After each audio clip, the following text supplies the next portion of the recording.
We got numbers.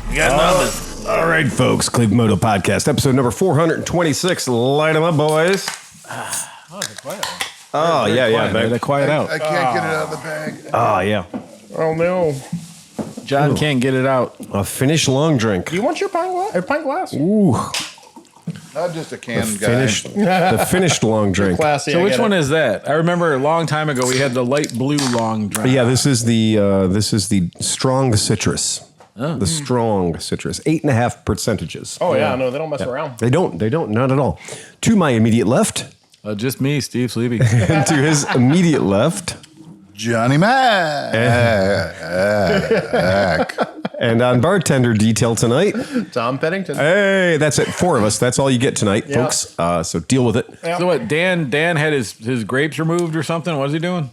It sounded like a vasectomy, but I don't know what's going on. Yeah, because I don't think that's a part of his. No, I don't think that's on his situation, right? But I don't know. But he said he had what he said two plums and a grapefruit, and an something or eggplant. He said, in any case, swelling. Yeah, so it didn't sound good. Try not to go out and intimidate the neighbors, Dan. So it's been a big. Maybe it was a failed sub-incision. Ooh, there you go. Could be. Anytime though, I've had the vasectomy, and I can tell you that swelling is not fooling around. That swelling is a real big fucking deal. Oh yeah. It's not something people are like, there's a little swelling. No, dude, there is a lot of swelling. It's pretty magical how big your nuts can get. It's remarkable. Apparently, Grumpy Sewer Guy's nuts were grapefruits at one point. Yeah, I don't doubt that, because they probably had a close encounter with the gas tank at like 9,000 joules of energy. Yep. The bike I rode out tonight is the Triumph Scrambler 1200 Steve McQueen edition. Scrambler. I should have looked at it more. Yeah, it's fine. It's cool. It's pretty cool. I'm happy that Sleepy brought out the Africa Twin, because we got to have them right next to each other. Yeah, it's the same bike without all the plastic. I mean, I'm not talking performance or anything. Just the way it feels. It does. Yeah. It's the ergonomics of it are very similar. Yeah. It's interesting how the rules change, because usually when you show up with a new bike, right, we all get to ride it. You can take it for a ride. Yeah, you can take it for a ride. I'm not crazy. I'm not crazy about not doing it. No, you didn't ask me. I didn't ask you. If you'd have said, like now I feel like I'm liable for it. I'm like still a little nervous. Okay. It's a new toy. Well, what makes you nervous about it? Well, imagine if you could having to replace that gas tank. 1,000 were built. That is bike number 333. The Steve McQueen edition has paint that only exists on the Steve McQueen edition. There are a number of parts on that bike that are just Steve McQueen edition bikes, or parts. It's normally about a $14,000 motorcycle. With the Steve McQueen, you're adding an asshole tax of about $2,400. So that's a $16,400 motorcycle that I haven't even really figured out yet. I'm still learning. The other day I had a problem that even with the key fob that has a key built into it, I was unable to activate the motorcycle. And in an extremely strange thing, there is not an on and off switch. So on the handlebars, there is a button that would be your electric starter. That is incorporated into a rocker that would be your kill switch. Right. But unbeknownst to you, the owner, under your left thigh, where a choke knob would be on older motorcycles, there is a little plastic switch that says off and on. The switch looks like at most it costs $1. Mm-hmm. And I was looking at that switch and I was like, I'll bet you that switch turns on a light. Probably not a very bright one based on the look of the switch. No, it turns out that switch is your ignition. It's pretty fucking devilish. So in order for the motorcycle to start and to turn on, you have to first remember that you turned that off. Then you got to turn that on. And then you got to be within proximity of the motorcycle for the key fob for it to work. And there is a keyhole on the handlebars that you would be inclined to stick your key in and turn somehow. That keyhole is only for the column lock. And to get the key out of it, you have to push the key straight in and take it to the right. And then after you've taken it to the right, while it's pushed in, then you pull it straight out. So that thing on the handlebars has only two positions, column locked and key out. So it's not even a place to store the key while you ride. No, it's not. Yeah. Interesting. And you could put it in there. It just isn't doing anything. But the whole idea of the key fob, the proximity key fob, would be that you could then just use the extraordinarily overly elaborate kill switch on the right-hand side, which once it's in the I'm activated mode and your dashboard lights up, then you press it down and hold it, and that is your starter, provided you're holding the clutch. I would like to hope that little switch, what it's doing is when you turn it off, everything's off. Yeah, it is. Because otherwise, it's going to be running something. The battery killer. The battery killer, because it's going to be looking for your key fob at all times. Yep. So, You're exactly right. No, I don't know So if it's like that's a working. race car kill switch. I don't know if that's working a relay that is. It's probably going through a relay that's killing, like disconnecting the battery. Yeah, you're exactly right. Which It'd be awesome if it Which was is kind of good, but It'd be awesome if it was just a physical, like, 40 amp, like wiper, like Big giant thumb switch. you'd like a blade switch. When you guys see this switch, you're going to be like, wow, that is not nearly expensive enough. They spared every expense. And how many owners are like, I shut it off. I have the key fob with Yeah, me. Oh, my bike's dead. Your in a bike's week. dead. Yeah. And so that's what that little switch is about. It's a cool bike. It's got the aftermarket windshield on it that's Triumph branded. It's impossibly small. It's got the pannier luggage bag on the left-hand side, which does hold a ton of stuff. and pannier. Yeah. Yeah. Ein pannier. Yeah. Because it has scrambler pipes on the other side. Right. So in order to put a pannier on that side, it'd be like 9.5 feet wide. Right. So it does have a generous left Ortlieb style roll top waterproof bag on it. So what's it like off road? You know what? I will never know. It's the world's tallest Bonneville. It's getting on it is kind of an event. Like I remember seeing them in the shop. I went and checked them out. Yeah. I'm like, holy fuck, that's a huge dirt bike. it is really tall. Wow, look at that thing. I mean, it's every bit as tall as my African Yeah, twin. there's no doubt. Like, you got to do the step on the peg and throw the leg over the other side gig on You that sure thing. do. Yeah. You absolutely certainly do. And it is, it's a good, I mean, on the freeway, it does everything fine. 1,200 goddamn cc's, 90 horsepower, 81 torques. These are not epic numbers. The Is it a exhaust, thirsty girl? I don't know. I don't know. But I all can those CCs. tell you that the exhausts are the party piece, right? You look at this bike and the first thing that hits you is this is a scrambler because it's got these giant scrambler pipes. I'm obviously going to burn my leg on that. So, and that's a big, okay, that's an important thing because when they talk about the changes that were made for this model year versus previous Triumph 1200 SE and SC scramblers, the SC being the street version, SE being the dirt version, one of the biggest things that they call attention to, aside from the bike being Euro 5 compliant, is the re-engineered exhaust system with much better heat dissipation. I can tell you that after an hour of riding it in city traffic, that when one puts one's leg down at the red light, you will remember to only put your left leg down at red lights and not put your right legs down at red lights anymore. This is why I prefer my Thruxton. Yeah. Yep. So when you put the right leg down at the light, even wearing, just one layer BDUs, like just one layer of decent heavy fabric, the heat is like, you're like, ooh, that's right there right now, isn't it? So yeah, it's still very much a scrambler.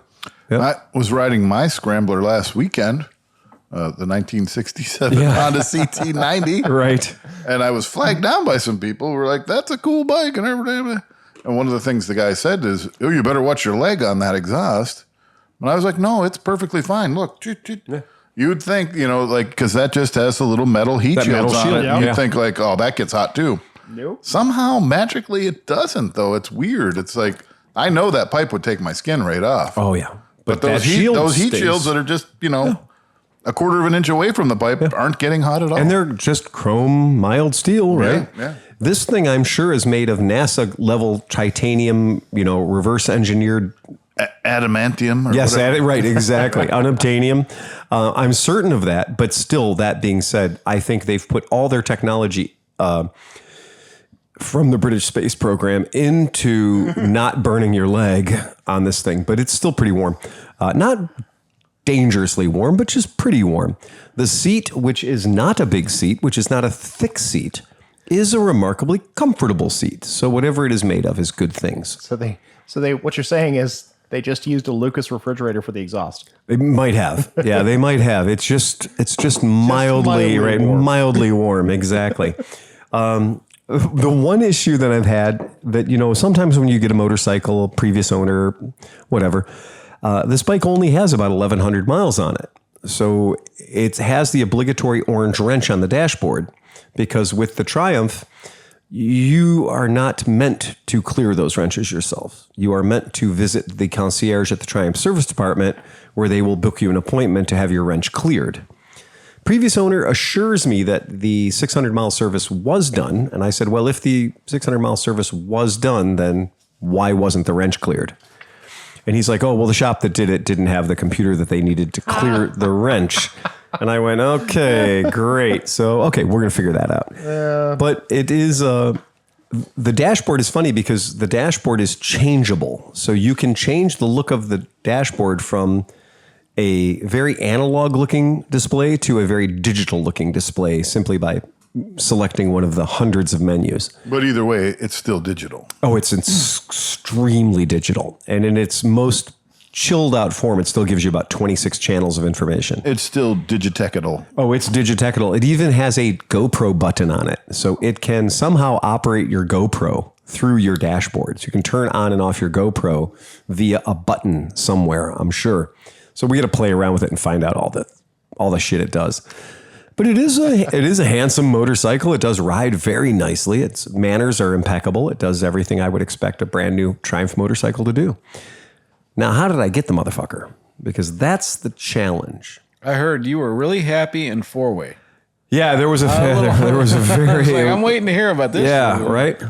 So this particular seller came into my shop over a year ago and said, well, Phil, I got a deal that you're not going to want to pass up. He says, I have got a BMW R1200 GSA as a very limited edition that they only made a handful of.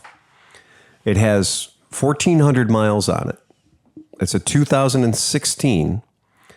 It's never been off-road. And I want to trade it for 2 full-size 300cc Vespas and some money on your part. I said, well, I have no desire to own a full-bore GSA. Not a 6-year-old one, not even a brand new one. Regardless of it being in perfect condition and having all the farkles on it. I said, it's just not a bike I'm interested in owning. Oh, but Phil, you got to see this bike. You're going to love it. It's so great. It's the best bike in the world. You are going to think it's great. And I went, no, it's not really my speed. I'm not interested in this trade. And this guy has a lot of motorcycles. He has the word doctor in front of his name. And he also is a septuagenarian. And okay, cool. So I won't do the deal on the GSA. So then he changes the deal. He goes, okay, well, how about we do this? I've got a 2020 Triumph R9T Scrambler. All the stuff. Everything you could possibly imagine on the bike. Okay, now I'm a little more intrigued. Now I have had R9Ts. I like them. And I'm kind of intrigued by the R9T Scrambler. Kind of like that bike. And he goes, all right, well, this thing's beautiful. It's everything you could ever imagine. I said, great, bring it by the shop. I'd love to take a look at it. Okay, yeah, bring it by the shop, have you take a look at it. But in the meantime, these are the 2 Vespas I want. Go ahead and get them prepped. So, okay, great. Let's get a deposit first, and we'll move forward on this mission. No deposit shows up. No trailer with an R9T shows up. Okay. Well, my son's got the R9T in Seattle, and he's not really wanting to give it up. So I was going to have it shipped across the country and bring it over for you. But, well, what I brought for you is really special. You're really going to like it. I said, oh, I don't think so. And this is about a year and a half ago.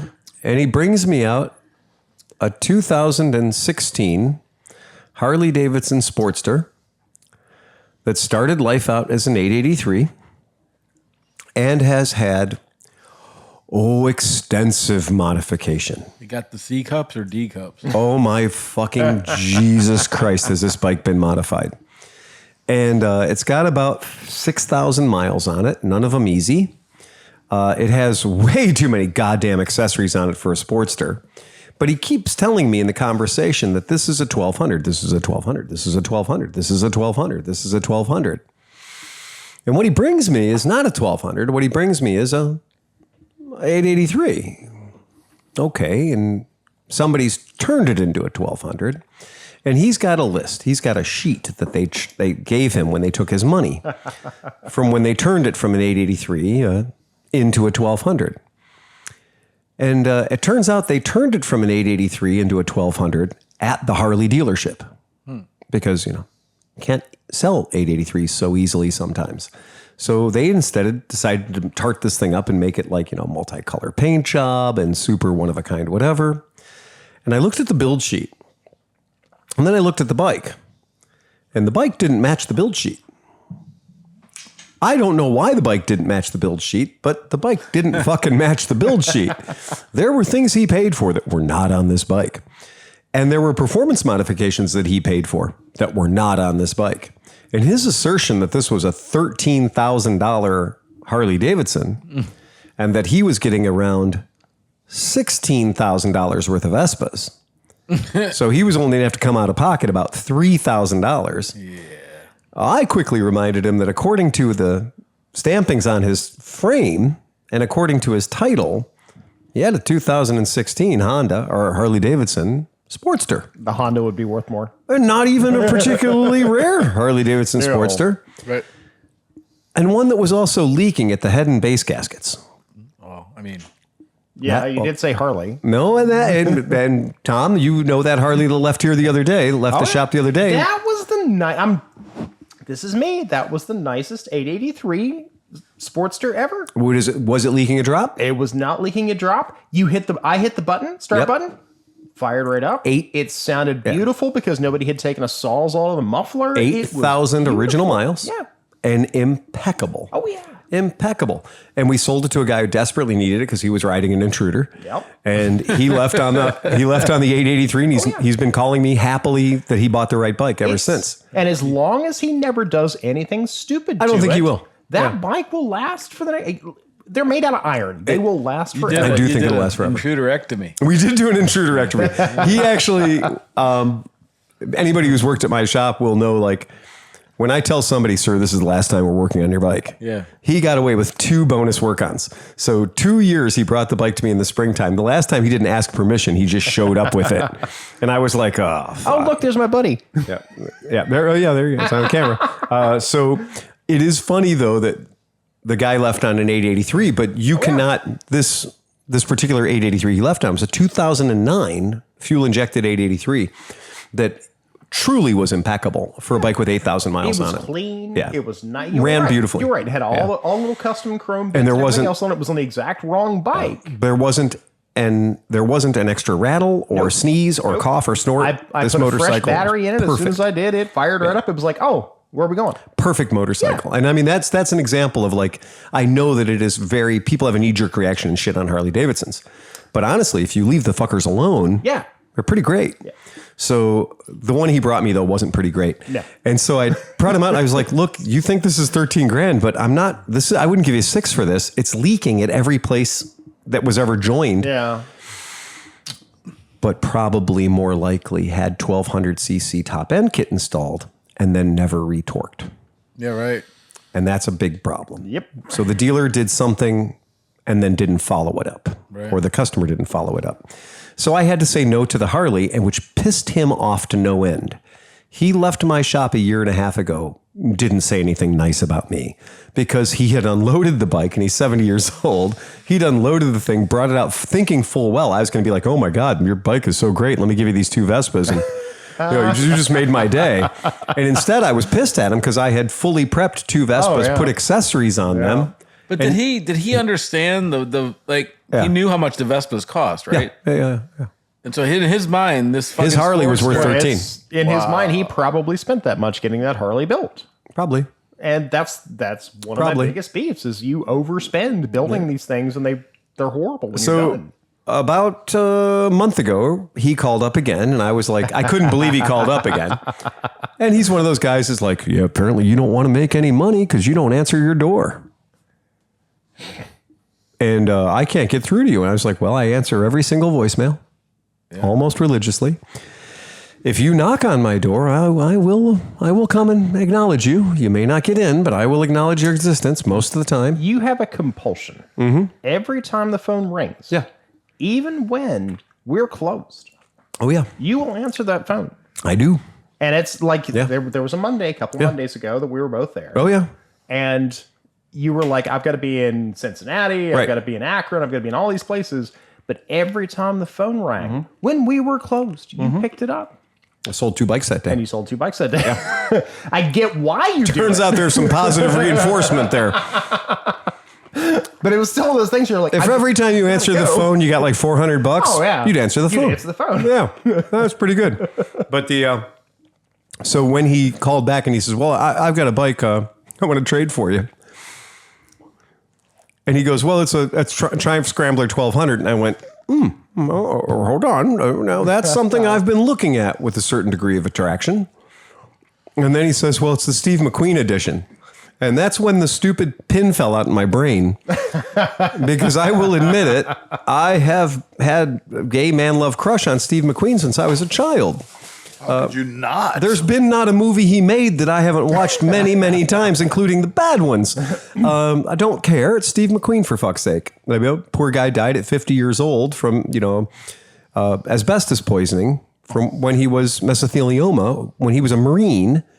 And one of the things they told that young Marine to do was to go strip all the plumbing in the bottom of an old battleship that was all covered in asbestos. Yeah. And they didn't know that was bad for you back then. And he died at 50 years old. What a fucking hard thing to deal with. And he didn't go out fun. He went out the worst way possible. Yeah. But when I said, well, why don't you just bring the bike by the shop? I'm not going to prep anything for you just yet.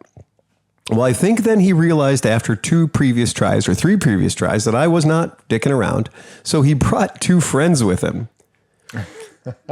And they bought 2 bikes. And then he ended up buying 3 bikes. Yep. So in this one 11 a.m. dog and pony show, I sold 5 bikes, 4 300cc Vespas and a buddy. Nice. In about an hour and a half for a Steve McQueen that's going to show up later. And then when the Steve McQueen did show up, and he's like, well, you got to give me more than what you're giving me because it's got the accessories and the this and the rack and the that. And I went, no, I don't. No, you should just put this on Facebook Marketplace and sell it yourself then and bring back the money. This guy went so far to give me sour grapes a year and a half ago after I wouldn't take his bike on trade that he'd said that he had ordered a bunch of accessories for 2 Vespas he bought from another dealership to spite me and asked if he could have those accessories shipped to my shop and if I'd install them on his bikes for them. Ugh. Wow. And I said, well, of course. And then the accessories magically never showed up because he didn't order bikes from some other dealership. And that was the whole thing. So this time when it all went down, this way it did actually finally bounce. The ball bounced my direction. It took me 3 wave offs on this guy on 3 different bikes that he wanted to trade in. Only one of which I really liked or would have liked to finally get the Steve McQueen. Okay, but so people did buy bikes, right? 5. Oh, yeah. 5 so people what was bought the trade bikes. Part, though? Well, the trade part was he didn't pay me for the 3 bikes he bought. Okay. He leveraged the Steve McQueen against the 3 bikes he bought. Okay. So the Steve McQueen's retail price is around $16,400. Right. I love how he said people are paying $18,000 for them online. Okay. It is one of it's bike number 333 out of 1,000. Maybe people are overpaying for them. Maybe. I'm not. Right. So I ended up giving 12 for it. Trade value. 12. Right. Okay. So I gave him so I took his 3 bikes and of course him being him. Well, so what are we going to put on the title? What do you think we're going to put on the title? you're going to owe me money at the end of the day, and I'm going to have your Triumph at the end of the day, and you're going to bring me a check or cash, and you're not going to leave here with those Vespas until your check clears. Right. Guess whose check didn't clear? Oh, really? I'm not joking. I am not joking. So, guys, I'm telling you this as a friend. Oh, wait. So what happens now? The guy who showed up in the $200,000 truck towing the brand new trailer with the Triumph Steve McQueen edition in it, his check didn't clear. And when I called him and said, we have a problem with your check, he says, oh, well, my finance guy was supposed to move my money into that account and all this other crap. I'm telling you what, guys, do not take it for granted that some high roller, we've only in the shop's existence, we've had 2 checks not clear. The first one is from an attorney who was a pain in my dick and wrote me a check that he knew was going to be bad. And the second one was just this deal right here. Remember the lady when I was working with you guys that came in and she was like snipping and snapping like super Karen lady, and then you kind of turned her around. And then she was like, oh, well, I have to have this accessory and that and all this stuff and everything. Then you're like, well, I have to, we can do your fine. You ran the credit. You're like, no, ma'am. she's like a 460. Yeah. But meanwhile, she was buying accessories. BMW 740 and shit. Yeah, like, she showed up in a roller of a car with all the Tiffany and Company jewelry on. And the bags. And the whole deal. Professional handbags. Oh, my God. And she showed up and she had like the world's worst credit. Yeah. And that was, we get a lot of that. The market right now today, I have never seen as many no-goes on credit applications. We are seeing a staggering number of people getting bounced no credit, like unfinanceable. And it's not the same as it was a year ago, my friends. Let me tell you, the market has changed. I could put a couple bikes on my Home Depot card if that would work. I mean, I was standing in line and they were like, I had a coupon and it expired. It was 10% off. And she's like, well, if you get a new card, I'm like, but I already have one. She's like, you can get 5. You can get 5. I'm like, okay. She's like, you'll save $100 on your $1,000 purchase and you'll get 24 months free financing. I said, well, what do I need? Just give me your social. And how much do you make a year? And I'm okay. You got an $8,000 credit limit. Oh my! Now roll the Home Depot advertisement. Yeah, that's going to happen. But what's the percentage if you miss like the 6 months? It's probably ridiculous. Max out's 23, 24. Let me. But it's 24 months. We'll have it paid up. Exactly. I mean, you were going to buy it anyway. Yeah, it's free. Yeah, it's free money. Why not? I'm just going to help the listeners a little bit just right now. Hey Siri, cancel my Home Depot credit card. Anyway, so but that kind of a thing, military gets 10%. Here in Cuyahoga County, our tax is 8%. So when I'm doing things for the business and I'm doing things that are going to be resold or something, as part of a project, the best I can hope to do is get my tax 8%. But military is 10%. And then I'm buying a bunch of stuff for the shop. And I told the lady, I was like, oh, you know what? I said, this is all going to the shop. I need to have, let's do let's do the tax exempt. And the girl behind the counter goes, oh, you can do tax exempt and military at the same time. I said, 18% off? And she goes, oh, yeah, no problem. I'll run it up for you. Okay, so you'll be purchasing stuff for me. But wait, it gets better. So I make this purchase, $1,000 purchase of Home Depot stuff for the shop. And I do all this fun stuff. I buy the crap. She gives me the 10% military. She gives me the tax exempt. I was like, oh, this is great. So I went, off I fucked. Came back a couple of days later, got in the line. I said, there's my tax exempt, my pro card and everything else. Okay, great. I said, and here's my military. It'll splotch a QR code in your thing if you're military, in your Home Depot app. And the guy goes, you can't use military and tax exempt. And I said, at this point, I will throw anybody in the bus. I was like, well, I've done it before. He goes, who? And I said, oh, I can't remember, but it's happened. He goes, no, you cannot use your military discount in addition to not pay tax. I don't understand why not. And that's what I said, the exact same thing. I said, I understand, I'm allowed to be a veteran. Yeah. And I'm allowed to buy things for my business for resale. Right. So, I don't see how those two streams cross. And they're like, that's not our policy. We don't double those up. And I was like, okay. And I went back and I took all my shit and I just kind of parked it.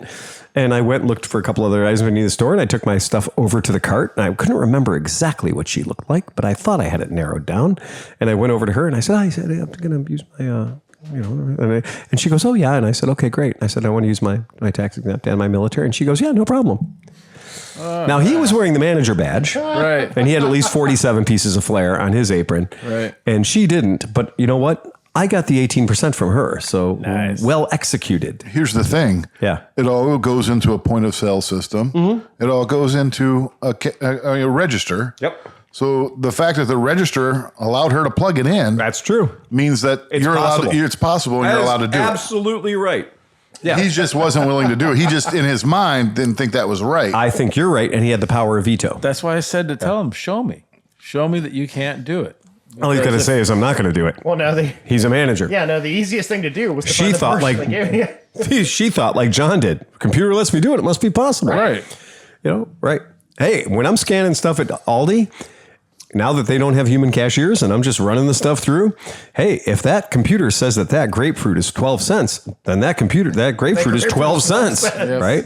If the cashier doesn't go, ooh, that's a mistake, then I go back and get 100 more grapefruits or whatever, right? I guess there's a special deal on grapefruits today. But I just got the biggest, I thought that was hilarious that you can double down at Home Depot. If you're a veteran and you run a business, hats off to you. If you find the right person. Right, exactly. That's absolutely true too. if you don't get the wrong person. Yeah. That's a good This idea. This pro tip brought to you at a certain Patreon level. Under that Patreon level, you don't get this pro tip.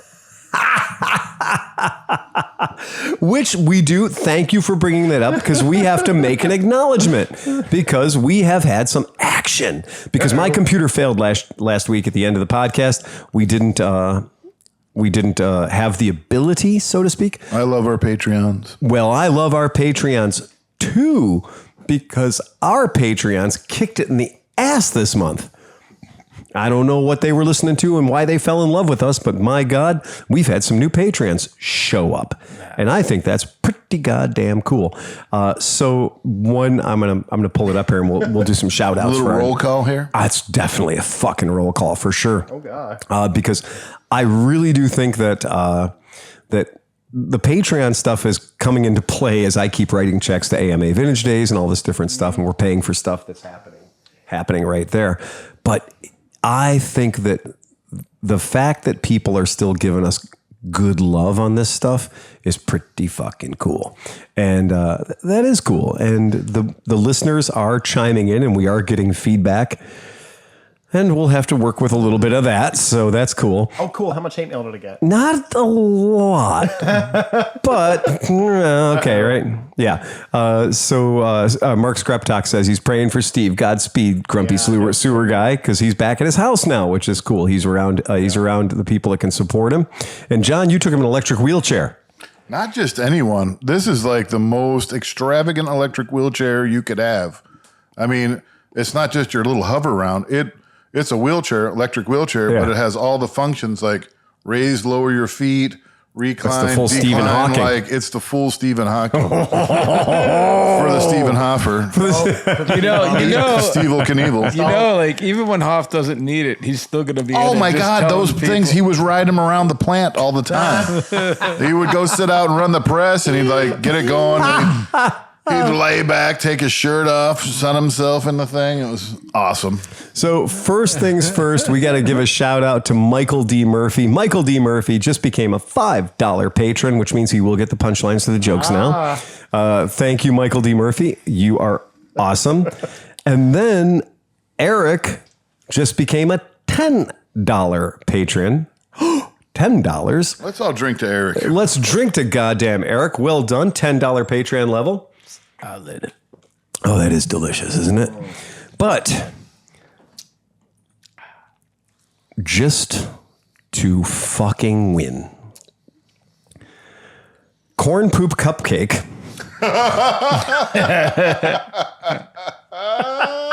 I'm not making this up, boys. He must be in my line of work. Probably. Corn Poop Cupcake just bumped their pledge from $20 already. $20. A fucking hero. Already a fucking legend. Dang. He bumped it to $40. Dang. Oh. And for that, my friend, you get an on-air read. And that is, hey, dudes, I upped my membership because you guys deserve it. Phil, you never tell us listeners bullshit. You're always real and honest with us. That's what you think. I'm honest to a fault. Trust me. A lot of people wish I was a hell of a lot less honest, man. I'm sure most of my fellow listeners will agree with me. We greatly appreciate it. And even though you offer the call-in option, I'd rather be a silent supporter and just listen in on the podcast with the occasional liquor donation. I have 2 questions for Yins. Uh-oh. Oh, you get close to my heart there, man. He's got to be a Steelers fan. Steelers. 11 and purple. First question. What are your thoughts on the Suzuki M-109R? Is it worth getting, or are there better bikes out there in the world that I should be looking at instead? And I'm going to move on to the second question. We'll just so continuity. Second question. Even though I'm 6'4" and built like a wall, is a 600cc street bike enough for me, or should I be looking at something bigger or smaller? My uses would be putzing around town, going on rides, and maybe the rare option of having a pillion. All right, boys, take it easy. Thank you for answering my questions and having a kick-ass podcast. And John, you and your bourbon fairy are my spirit animal. Let's make all your bourbon dreams come true. And it says, P.S., shout out to Scoot. Okay, here's the thing. Your first question. The Suzuki M109R. I have only ever ridden one of these one time after putting a tire on one at my shop. And I will admit,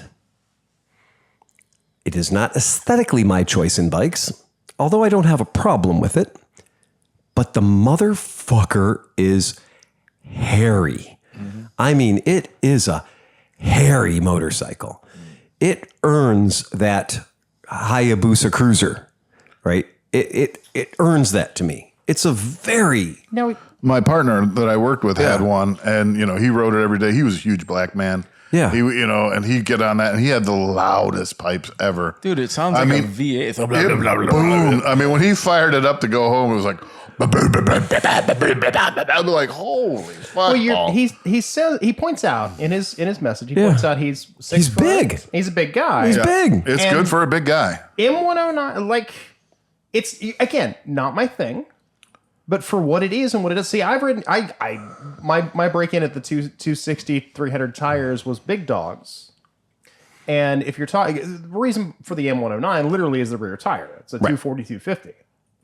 So if you're going to ride something that has that appeal, that look to it, okay, go for it. I've had some clutch issues apparently are kind of prominent in them. I had a guy that actually brought me one time, and it was like, hey, can you adjust my clutch? And you have to do this whole convoluted, take the covers off and craziness. And I'm like, no. Okay, all right. But they're not bad for what they are. Now, you're also looking at what the...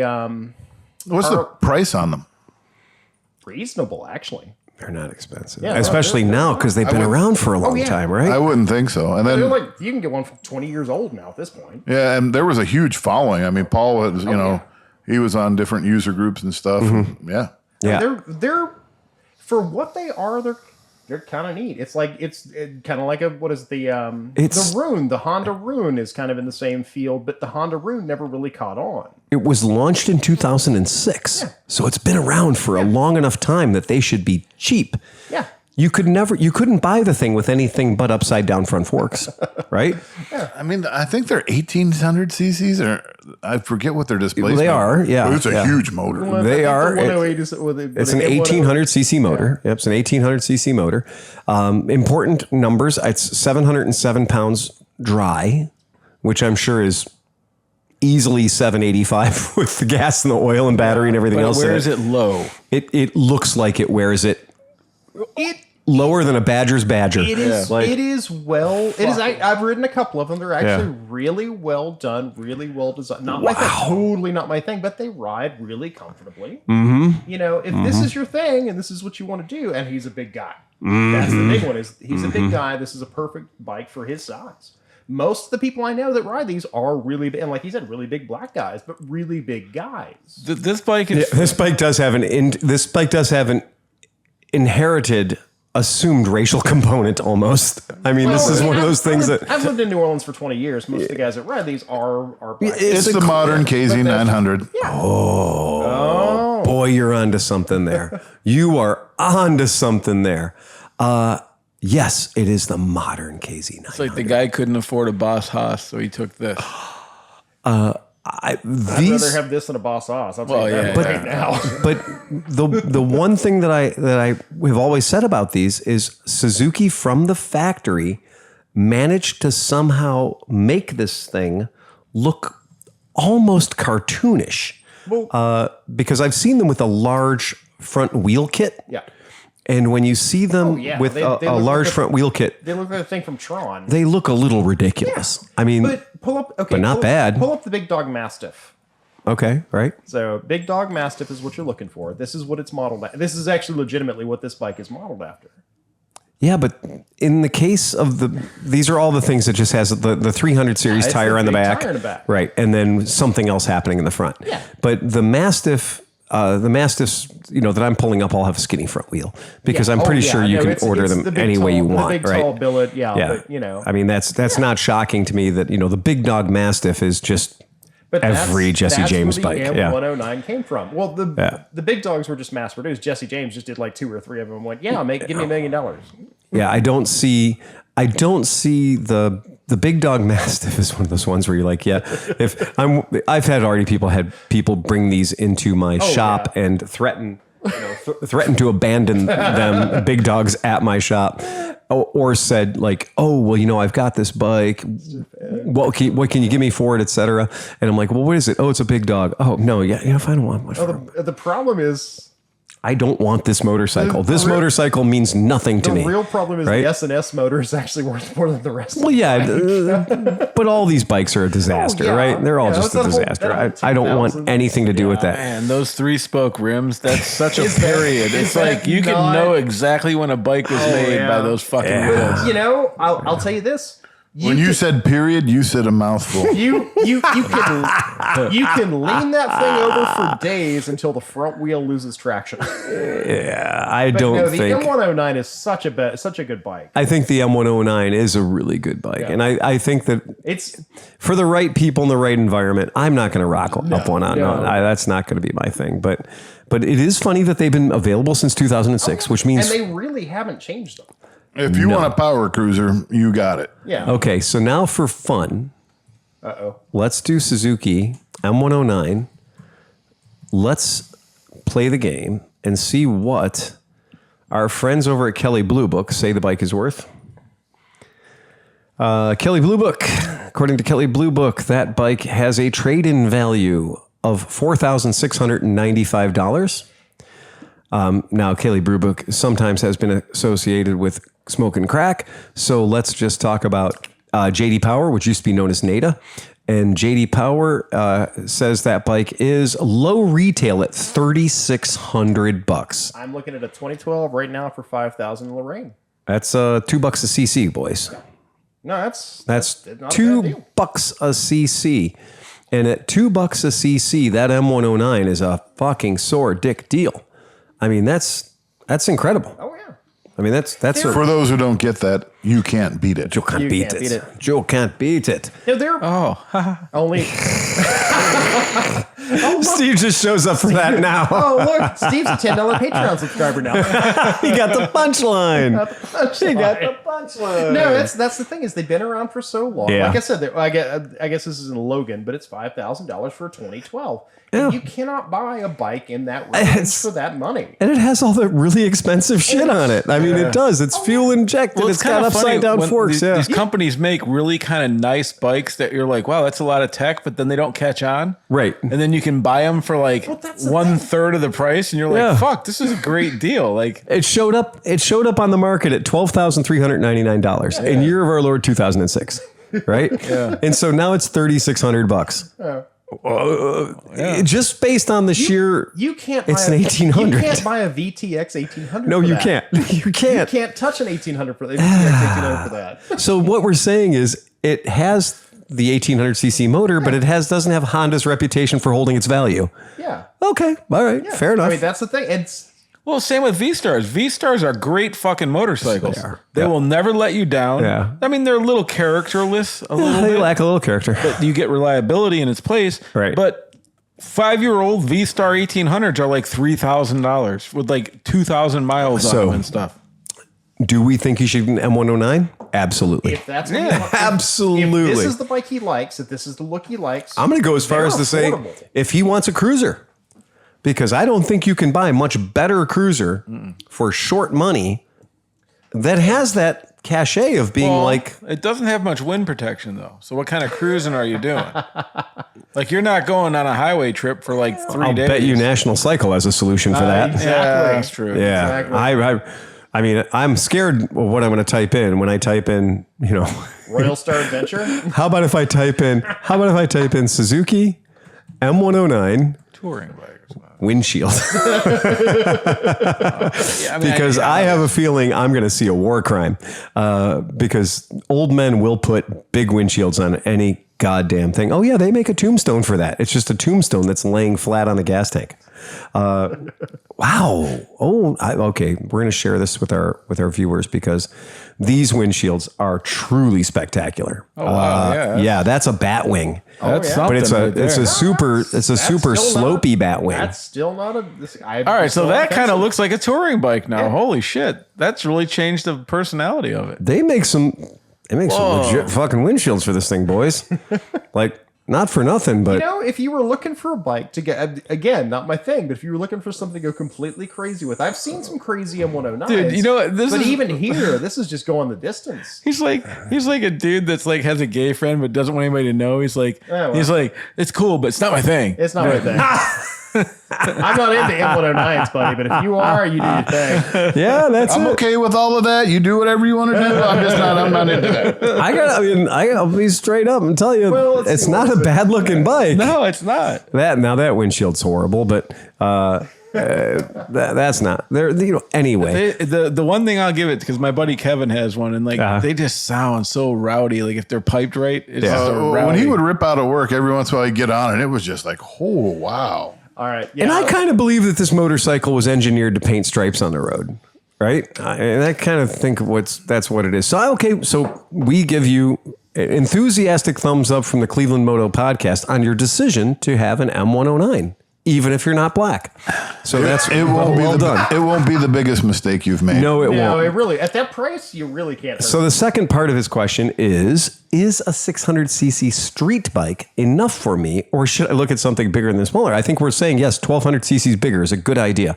But in general, that's... Was he looking for a second bike with the M109? No, because like if you're talking like a 636, his second question is, even though I'm 6'4" and built like a wall, is the 600cc street bike big enough for me, or should I look at something bigger or smaller? Look, being 6'4" and built like a wall does not prevent you from owning any number of totally cool 600s. No, you should not get a CBR 600. No, you should not. And that's the correct I'll just answer. go ahead and say it because I've ridden some. I was just helping a kid buy one, and I rode the Kawasaki 600. I rode that, and I'm like, yeah, I mean, you can ride it. It's fun and everything. But not for very long. No, not for very long. And it's just, and I don't know if a leader class, a bigger bike would be better, but probably not. No. If it's a super sport, so a super sport bike, which is kind of the definition of an inline 4-cylinder 600, they all like to be revved. They all like being at the absolute top of the tachometer all the time. Otherwise, they suck. And if you get on a 600 Super Sport and you're not going to rev it above 7,000, you're going to wonder why people like these things. because under 7,000 or 8,000. The Honda was a little better at that. I mean, I rode a couple the CBRs have for the pretty record, linear. The Hondas are a little better at, but like when I got on the Kawasaki, I'm like, ooh, this isn't running right.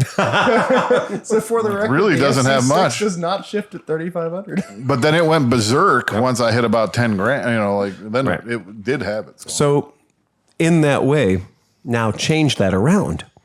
If you turned that bike into a 650cc twin, oh, that's instantly a little more rideable. Yeah, I mean, my Versys is very comfortable for me. Yeah. It's got a pretty big seat. It's a pretty tall bike. It's got room for me, and Yeah.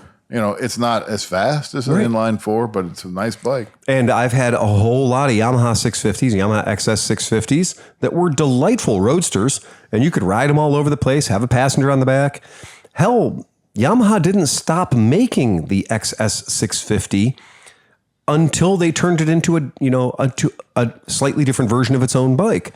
So yeah, that's possible. So maybe when you say a 600cc street bike, if it's a thumper, if it's a parallel twin, hell, V-twin 650s, V-Stroms, wonderful bikes. SV650s, Yeah, like wonderful bikes. The modern 650, I mean, like, you don't have to, I don't care what size of a person you are, if it's comfortable to sit on, it'll motivate you. It will. It's enough of a bike to give you excitement. And V-Stroms do have an unusually long wheelbase for bigger fellas.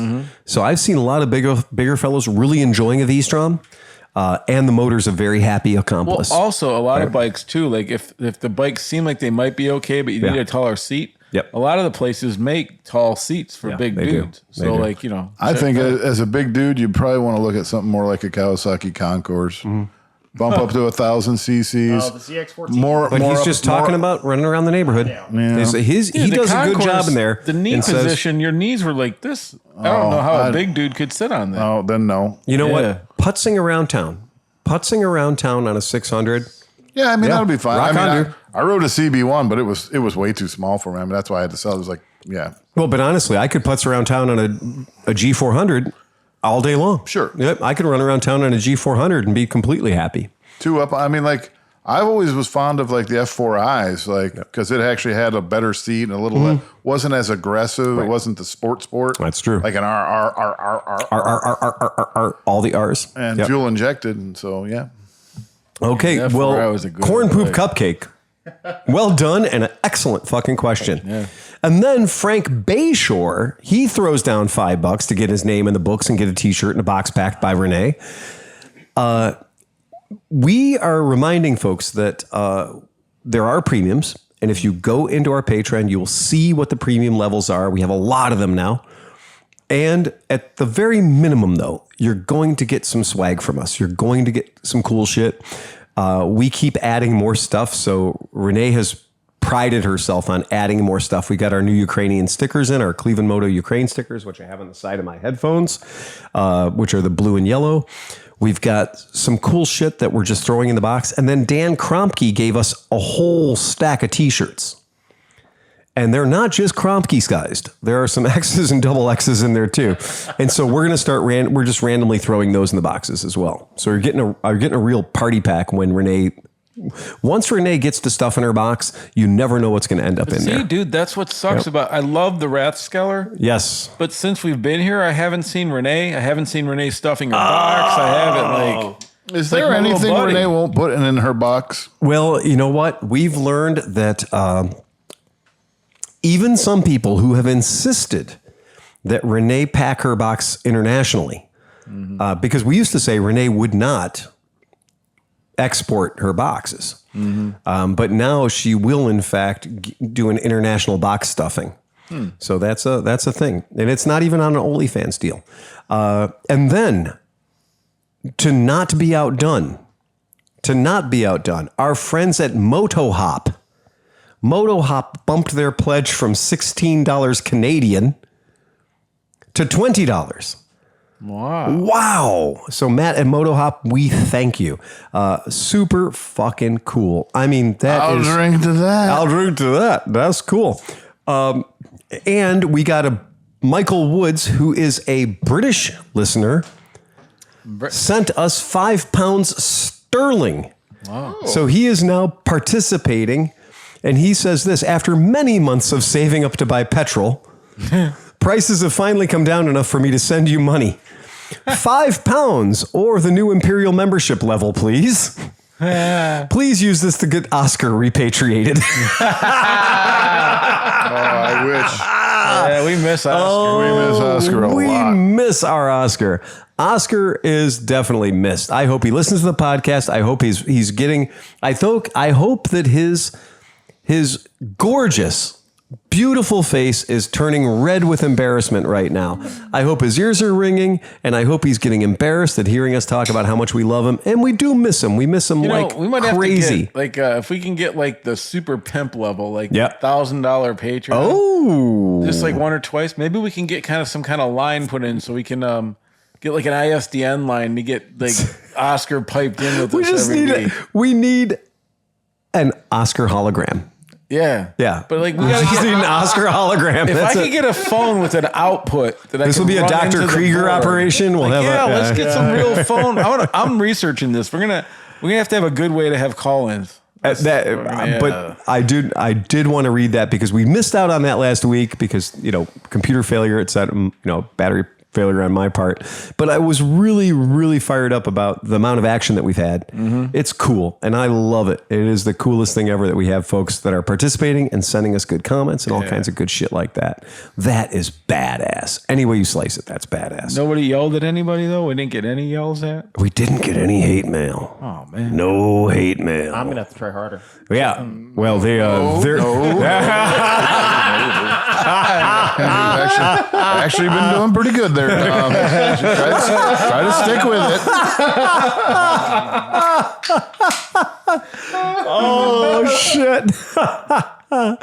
Oh my God. So guys, who here has ever seen a Honda Goldwing for sale for, a real short money and been like, oh man, I'm sort of fucking tempted to buy that motherfucker. Me, I'm sort of fucking tempted to buy that motherfucker. Like but I listened to the ClevelandMoto podcast and they've told me that I shouldn't do that that's a bad idea. Now, how far back are we going here? Because I've been looking at the old GL 1000s quite a bit. Yeah, that's the only one I'm interested in. All right. Yeah. You would have to pay me to abandon it at the shop.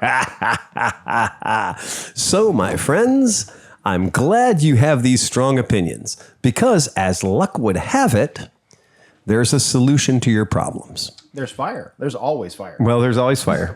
But more importantly, how about a single carburetor conversion kit Yeah, that's- that's been around for ages. to knock your 4-carburetor vehicle to reduce its complications by a factor of 75%? All right. To reduce the carburetor rebuilding Yes. by at least $600.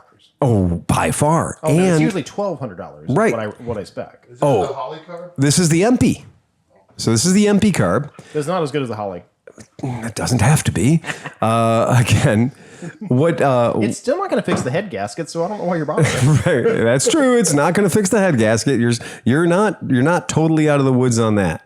But It's almost like I've worked on old Goldwings before. well, but and we all have, and there's a reason we're talking about this because the technology has existed for quite a while for people who are interested in doing it. That you can put one Volkswagen carburetor, an automobile carburetor, a downdraft carburetor, in fact, and you can put that on a Volkswagen.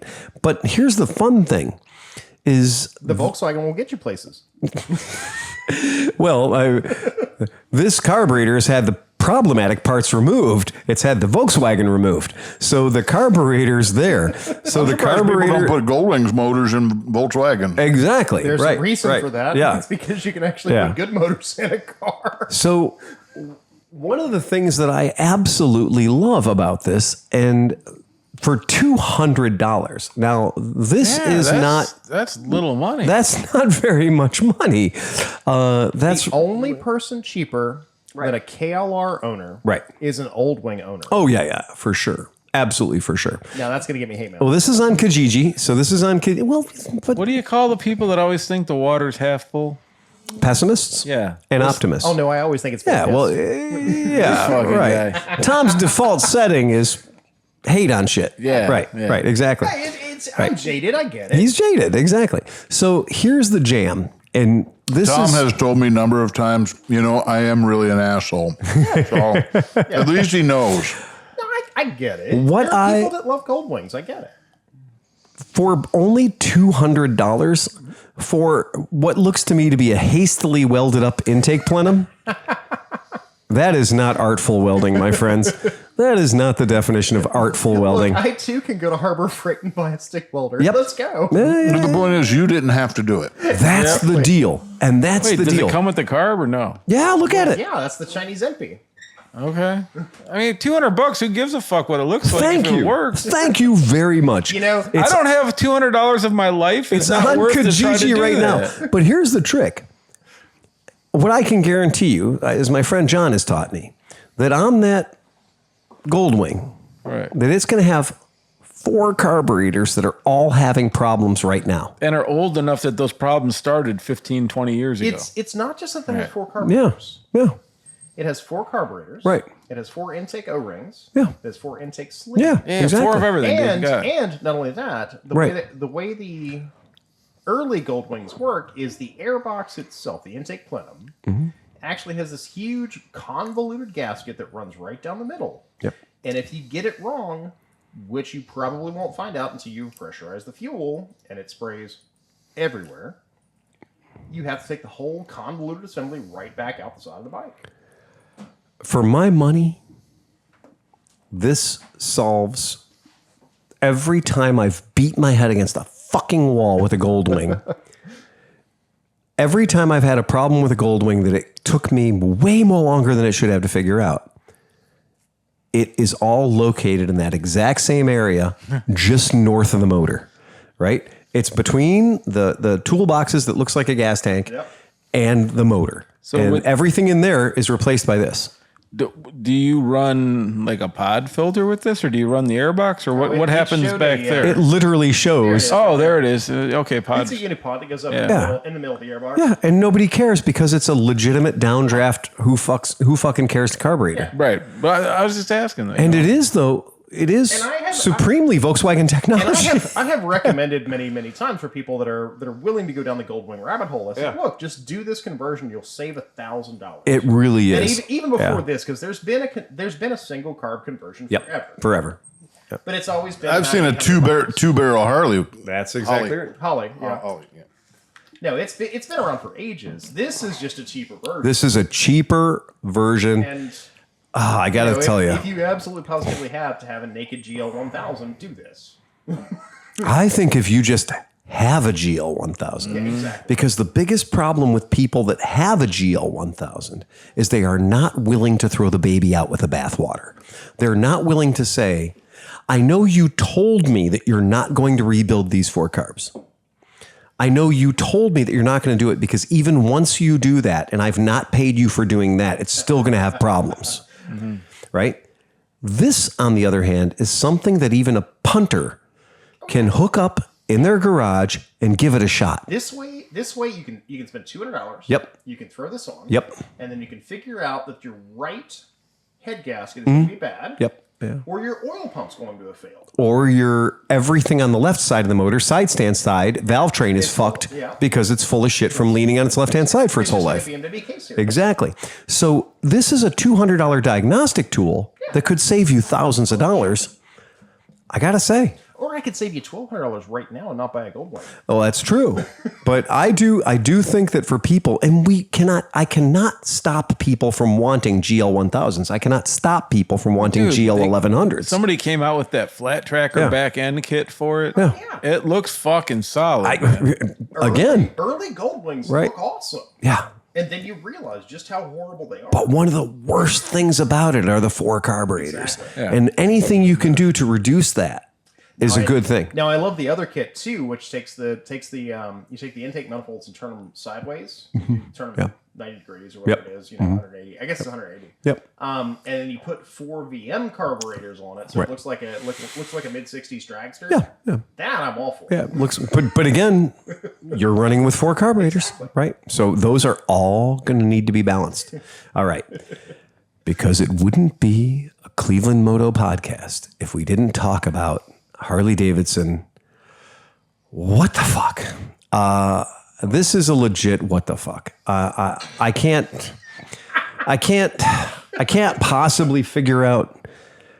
I just can't get it. We've already covered the Sportster. We don't have to talk about him anymore. No. This is a new what the fuck. This is a new what the fuck. This is more of the whole like, what the fuck, man? Like it literally turns into what's the guy say? Fuck's sake. Oh, yeah. Right? Fuck no. All right. You know, the guy that figures stuff. The guy that was like, Yeah. I saw this thing on TikTok. Yeah. It can't be real. So fuck's sake, I gotta go look and see if this is actually real. Well, it turns out, and I'm not joking. I'm not kidding. Bajaj bought. No way. No way. No way. No way. He's from like Wisconsin or something. sake. That's totally was like He's I mean, Canadian. I sake. think he's All right. Canadian. Okay. Yeah. Anyway. Has Bajaj bought Harley yet? Well, guys, Because they may as well. I gotta say, I didn't want to believe this until I found other sources. I did not want to report on this until I found other sources to corroborate it, because I just couldn't fucking go there in good. Do you guys remember the Street 500? Yeah, I want one. Yeah. Do you remember the Street 750? Yeah. My friends, that was our friends at Bajaj. Okay? That was our friends at Bajaj. Bajaj. No, like, yo, I regret to inform you that Harley Davidson can, in fact, find another way to skin a cat. They decided that apparently they got tired of not paying Bajaj, because that's usually what Harley does, is Right. they'll engage in a contract with you and they won't fulfill their end of it. Well, also, But it turned- at the same rate, the Indians won't deliver the product at the end, so it really is kind of a wash. But it also turns out that there are other companies in India. So Harley Davidson went to Hero. Now, Oh, that's ironic. yes. That And is a level of irony that I'm not even sure that I am prepared to have enough drink for. why it bothers me to no end is that Hero is the largest distributor of motorcycles on the planet. Hero is, when people say like, oh, I hear Honda's a big company. Yeah, they're a big company. However, Hero has managed to be Hero Kinetic Honda, Hero. It's Hero. They Right. had Buell. They have them all. They had Buell. They have them all. Hero, As soon as Harley right. dropped Right. Buell, Hero had Buell. So this is a 440cc bike. It is Harley Davidson. It is real. It is not for export. Sure, it's not. Sure, I believe you. Checks in the mail. You won't come in my mouth. All those things. That's fine. But this one is literally Harley Davidson going to Hero. And Hero will be making... Now remember, Triumph did a partnership with Bajaj. So Triumph has been partnered with Bajaj. That's a thing. Yep. And Bajaj is building all of Triumph's single cylinders. I mean, here's the thing. It's not a terrible looking bike. No, The it's not a terrible The only looking thing bike. that sucks about it is that fucking exhaust. It has a tiny little like scooter exhaust coming out on the fucking It does thing. look like the exhaust on every Chinese 150cc scooter. It does. But It's the got rest the of it- upside downy forks. It's got the if you're the looking at- ridiculous rear fender. Yeah. If this is for Indian market only, you're still Yeah. talking about billions, hundreds of thousands, if not that, millions of bikes sold. So the red bike is the QJ. So the red bike is the Chinese Yeah. QJ Harley Davidson, Which is the Benelli, too. Which is the Benelli, right? Which is right, Benelli QJ, whatever. So the red bike is the Benelli QJ Harley That's a better Davidson looking bike. Chinese market bike that they promise is not going to come into America. It looks like an XR. It looks Except like a for just training purposes, of course. But the black bike is the Bajaj. I'm sorry, Hero Harley Davidson. Guys, I'm just gonna say at this point, if I heard that Harley Davidsons were being built in Japan by Yamaha, I wouldn't fucking not believe it. Yeah. I would not. I wouldn't believe wouldn't- it because that would be too expensive. You're also true. I would That's believe right. that they were being built by Shine Ray or Zenith Oh, or well, somebody else. QJ Because in China. QJ But I'm saying like to build them. no, I'm talking about the 1200s and Yeah. the Dynas and everything else. QJ They built for- in China yeah, right. because at this point, Yeah. fuck Wisconsin. Yeah. So that's what that is. That's the thing. Do we even call them an American brand anymore? Well, they are an American brand. They just are choosing to enter other markets without the burden of tariffs. Which is fair. which is smart. Which is fair. Right? The thing is, these other markets are having enough financial liquidity for their citizens to be able to purchase the brand Harley Davidson. Developing a middle class in India because Yep. for generations. And why should they be deprived of a Harley Davidson? So, but it's only until how long until we get Indian get back whips? No, but I can't wait to see the guy that puts the two back wheels on this thing next to each other, kind of half angled. Yeah. You know what? I want one of these just so I can ride it to like Daytona or. Now that's the deal, or you got to do the Harley Davidson India King of the Baggers. Yeah. It seats 7. It's got the full deal. Oh, wow. But honestly, looking at the bike's not hideous. The bike is it's not a hideous bike. It's a good color scheme. I can tell it's from India because John it comes Player. with a center stand. You put a John Player sticker right there in the thing. Exactly. Yeah, that is a John Player special for sure. Yep. But that is a very much that, and it even comes with crash guards. By the way, did you notice the frame-mounted crash guards? Oh, Yeah. So it has frame-mounted crash guards that are not removable. Those are welded right to the goddamn frame. That's where you put the picnic table things to carry your whole family. That's true. That's got to be a thing because almost every Indian market bike, like in Big ass crash bars. has huge Yeah. crash The bars. bigger crash bars, the better. They won't have a bike without it. That's, like I don't get it. I But think sure there's Indian a bikes. reason for it. Yeah, I think Indian bikes spend a fair amount of time on their side. Yeah, I think because traffic is so slow that they probably you fall over and you're not really like skidding down the road. You just fell over. a lot of the promotional stuff when we were Enfield dealers, a lot of the promotional stuff would have these giant chrome bars with big 2-inch balls on the end of them. Big, like 3 layers, like riding an old amusement park ride with the motorcycles. They had little things you could put your feet on for the kids. Yeah. And so there are these bars at like the 10-inch, 12-inch, and 18-inch level with big metal chrome balls on the end so it wouldn't hurt you if you fell into it. And the Indian bikes all have those. So those massive crash guards. Very common, and you'll see them with a lot of groceries strapped to them. Yeah. To those things. That makes sense. It makes sense. It's kind of fucking cool. But I thought I get a kick out of that. It's like Harley Davidson legitimately straight up is not, they're not proud. They're not proud. Well, I mean, that's what do you think? Like when you're the guy, like I saw the other day at the light, I'm sitting there with all my gear on. I look over. He's got his t-shirts now wrapped around his head as a bandana. And, he's got tears from his eyes from the wind hitting it because he hit 35, 40 miles an hour. But it's like, that's your base crowd generally, or pretty Dennis much, or something. Yeah. So when they announce these things, what do you they think the reaction is going to be? Are they surprised in Milwaukee? Like, oh man, the base doesn't like that we built a 400cc Indian motorcycle. The base didn't like the fact that Buell was sitting next to Harley Davidson. As long as they don't have to walk into a Harley That's shop, right. They don't have to see it. care. They don't have to see it.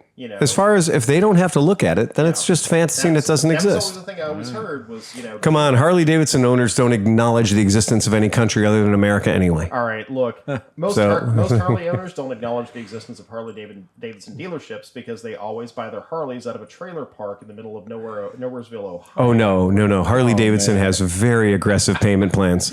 All right, so now, here we go. Wake John up. Oh, all right. Sorry, it was a long day. It's a long day, but that's fair. But this is something that we have to be aware of because I need your input because I'm about to make a bad decision. Oh. Yeah, and this one is legit. I want all of them. Just give me one, and I'll tell you in 5 minutes. I want another adventure bike so I can not adventure on it. Let me break this thing, and I'll tell you whether or not it's okay, folks. So the bike we're talking about is the Moto Morini, the darling of the Las Vegas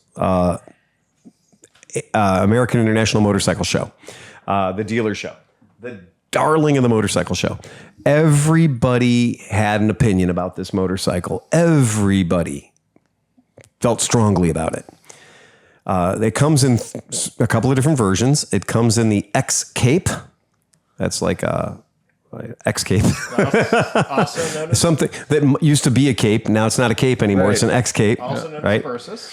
And it also comes in the SEIE MM Etzo or the Say MM Mezzo. All right, we're gonna have to work on that. Steeman Mezzi. We got to work on that. We got to work on that, boys. We got to work on that. That is that one. That's right. not too shabby. And so there's the Siamezzo, STR and the Siamezzo SCR. So the Siamezzo STR, the Siamezzo S Street and Scrambler. Street and Scrambler. That's what it comes down But to. it's not scrambly. I mean, it has a snob. It's not real scrambly. Yeah, it's not real scrambly. kinda It's like it. definitely not real scrambly. I think I'm getting the tingly. Are you getting a tingle? Yeah. Okay. And I'm glad that you're telling me about this tingle because, yeah, okay, we saw the Leoncino. We rode the Leoncino around. It's 500 cc's. So this, does it do it for you? Do you care? Does it matter? What's the other side of the scrambler look like? What's the pipe? Is it a scrambly pipe? Damn good question. Let's find out. Do they have a clickable click? Let's find out. Dun, dun, dun, dun, dun, dun, dun, dun, dun, dun, dun, Last thing I need to be doing, but now I want bikes again. God damn it. God damn it, right? All right, let's cast that out to our thing so we can find out more about You it. pulled me right back I in. thought I was out. All right, let's see what we're talking about here, folks. All right, so let's go ahead and pull that up so our friends at home can appreciate it as well. And so it's okay. We're just going to do this bike. We'll start with this 650 cc's. All right, Plenty. 650 goddamn cc's.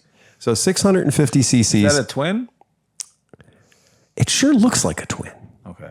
I mean, it sure fucking looks like a twin. It's the most sensible 650 twin. Yeah. Probably parallel, right? Or- Oh yeah. I mean, I yeah. am personally more It's a twin. to a Moto Morini being that big and not being a V twin. Well, because we all 3.5, right? Yeah. So okay. So that's the thing is that 650 and the this whole idea of the 6.5 is just that's a bigger brother to the 3.5. But most people in America don't know about the Moto Morini. No. And they don't speak that. Because they had the 350 and they had the 3.5 and a 500. Right. And I narrowly missed 500 one time. And I was still a little upset by that. Yeah, 200 kilograms, 440 pounds, 450 pounds. All the numbers are just the numbers. 650 cc's, that's fine. They're talking about, looks like a long and short of about 50 horsepower, right? Look, it's advanced technology, and it's good because it used the advanced technology font. It did use the advanced technology font. Thank you very much. I mean, I have to say that it's not a terrible bike, but does it make me want to buy the bike? Yeah, kind of. Right. I have a problem with the color selections of night black, blue storm, and navy green. I was not aware of navy green. Navy green's new to me. Which Navy? I don't know, but a green navy apparently. Okay, so let's get off of the Siamezzo. You're right. Navy blue. Medium six medium, right? Siamezzo. It's the 6.5, of course, Tom. To make you happy, it is literally called The 6.5. the Siamezzo. Right, 6.5. Yeah. So hey, Been my nickname for years. Hey. throwing down that 6.5 the hard way, huh? All right. So that's Still talking metric, right? we're still talking metric. good, That's good. exactly right. So that's the Siamezzo. So I'm just going to give you a brief pass at the X cap, at the X cape. I'm sorry, the X cap, the X cape. So the X cape, we'll go ahead and throw this up here. Look at the pictures of the mountains and shit. Like we're going to say, I'm reading ahead. you just go right ahead and do that. So the reason we want to bring this up is, all right, let's get that going for you guys at home, for the listeners at home. All right. Do that. Be that thing. All right, here you go. The X Cape. All right. Snow. Everyone likes snow in the summertime, right? It's a hot day. Go for some snow. There's the snow. There's the tunnels. It reached There's a balmy 75 today. Oh, I think it got to 80 in the shop. Okay, so here we are. We're up here in the top of the Dolomites. We're cruising around on our motorcycle. It's a good looking bike. I mean, do we have looks a like a problem? wave runner for the land. It looks It looks like the Suzuki wet bike. it legitimately looks like somebody looked at a Versys, a 949, Right? and maybe an Aprilia and said, we can do that. Yeah, you're right. It does. It has all of them. It has all of them. It also has an Africa Twin look to it. It too, does. man. It has all of the bikes. Yeah.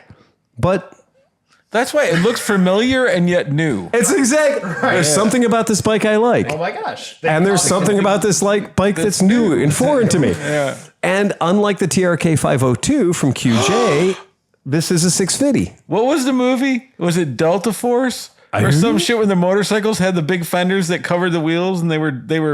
Megaforce. Megaforce. It kind of looks like a fucking red and black and white. It kind of does look like a Megaforce bike. It does. Okay. So here we go. We've had our fun. We know the deals. Okay. Okay. So now you guys will note, your aggressive listeners at home will notice that there is a shortage. What do we like better? Do we like the? Are you okay down there? Do we like the white? Do we like the gray, or do we like the red? Red and black always. Red and black always. That's been proven as the best color scheme for everything. That's just stealing Honda's thunder there. Okay. The white and red on the bottom is really screaming Aprilia to me. It sure is. Yeah, the white and the red on the bottom is absolutely screaming Aprilia for sure. Absolutely. The gray is, I don't think the gray is kicking it. Kawasaki. But no, it looks like, what? Oh my God, dude. So the red one looks like an Africa Twin. The gray one looks like a fucking T7. It does. Somehow it changed it to make it look like a Yamaha. And then Tom's right. The bottom one looks like a fucking Aprilia. It looks like a fucking Aprilia. And it's all just from the color scheme. It's literally the paint. Yeah. But you will know. Here's the thing, guys. Not only is the color scheme, but it's the shape of the colors. Yeah, they changed the blocking. They changed the blocking to make it look more like, you're right. It's fucking weird. Fucking genius designers they have over there. Oh, yeah. All right. Are we It ready? looks like different bikes. Look at that. Like the tail even looks different from the different things. This is mostly from the automotive industry, right? But whenever designers wash out of companies, they end up at Chinese companies. Because the Chinese are trying their hardest. Well, Hyundai hired a bunch of European designers, which is how we got like the XD360 and all the new Hyundais. Are you guys ready for the spec sheet? And I'm going to go through it really fast because I'm just going to tell you the parts that matter. First, tire pressure monitoring system. Standard. All right, hold on. Who's eating their microphone? That's me. Okay, don't eat your microphone. Yummy. Tire pressure monitoring system. Standard. Gear indicator. Standard. Brembo brakes with Bosch ABS. Standard. Fully adjustable KYB or Marzocchi suspension, depending on which one you get. Pirelli tires. Adjustable levers. Backlit hand switches. TFT displays and Bluetooth. Your price for the Adventure, $82.99. What? Your price for the Scrambler, $77.99. In Freedom units? In Freedom units. Wow. Yeah. Oh, I'm selling some shit at Mid-Ohio. I'm serious. I'm gonna fucking get me a little fucking bank account set up. When you getting these suckers? Okay. That's where we got to talk. There we go. All right. Okay, what was the price? $82.99 for the Adventure. Are you still looking at just under 9 G's out the door? Yeah. Ish. Yeah. So $82.99 for the Adventure bike. $77.99 for the Scrambler with the little baby windshield. These are and $74.99. They all have the same 650cc motor. Now, guys, hold on. What the Scrambler? For the Scrambler for $300. For $300 more compared to fucking Mag. You get spokes. You get a brown saddle with ribs.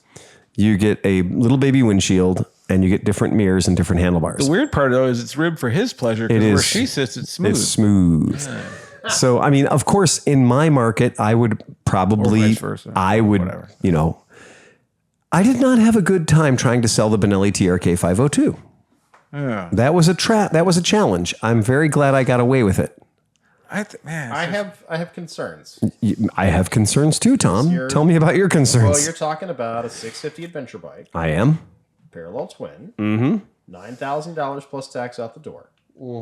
And what's the one thing we talked about this a couple of weeks ago when somebody was talking to you? Right.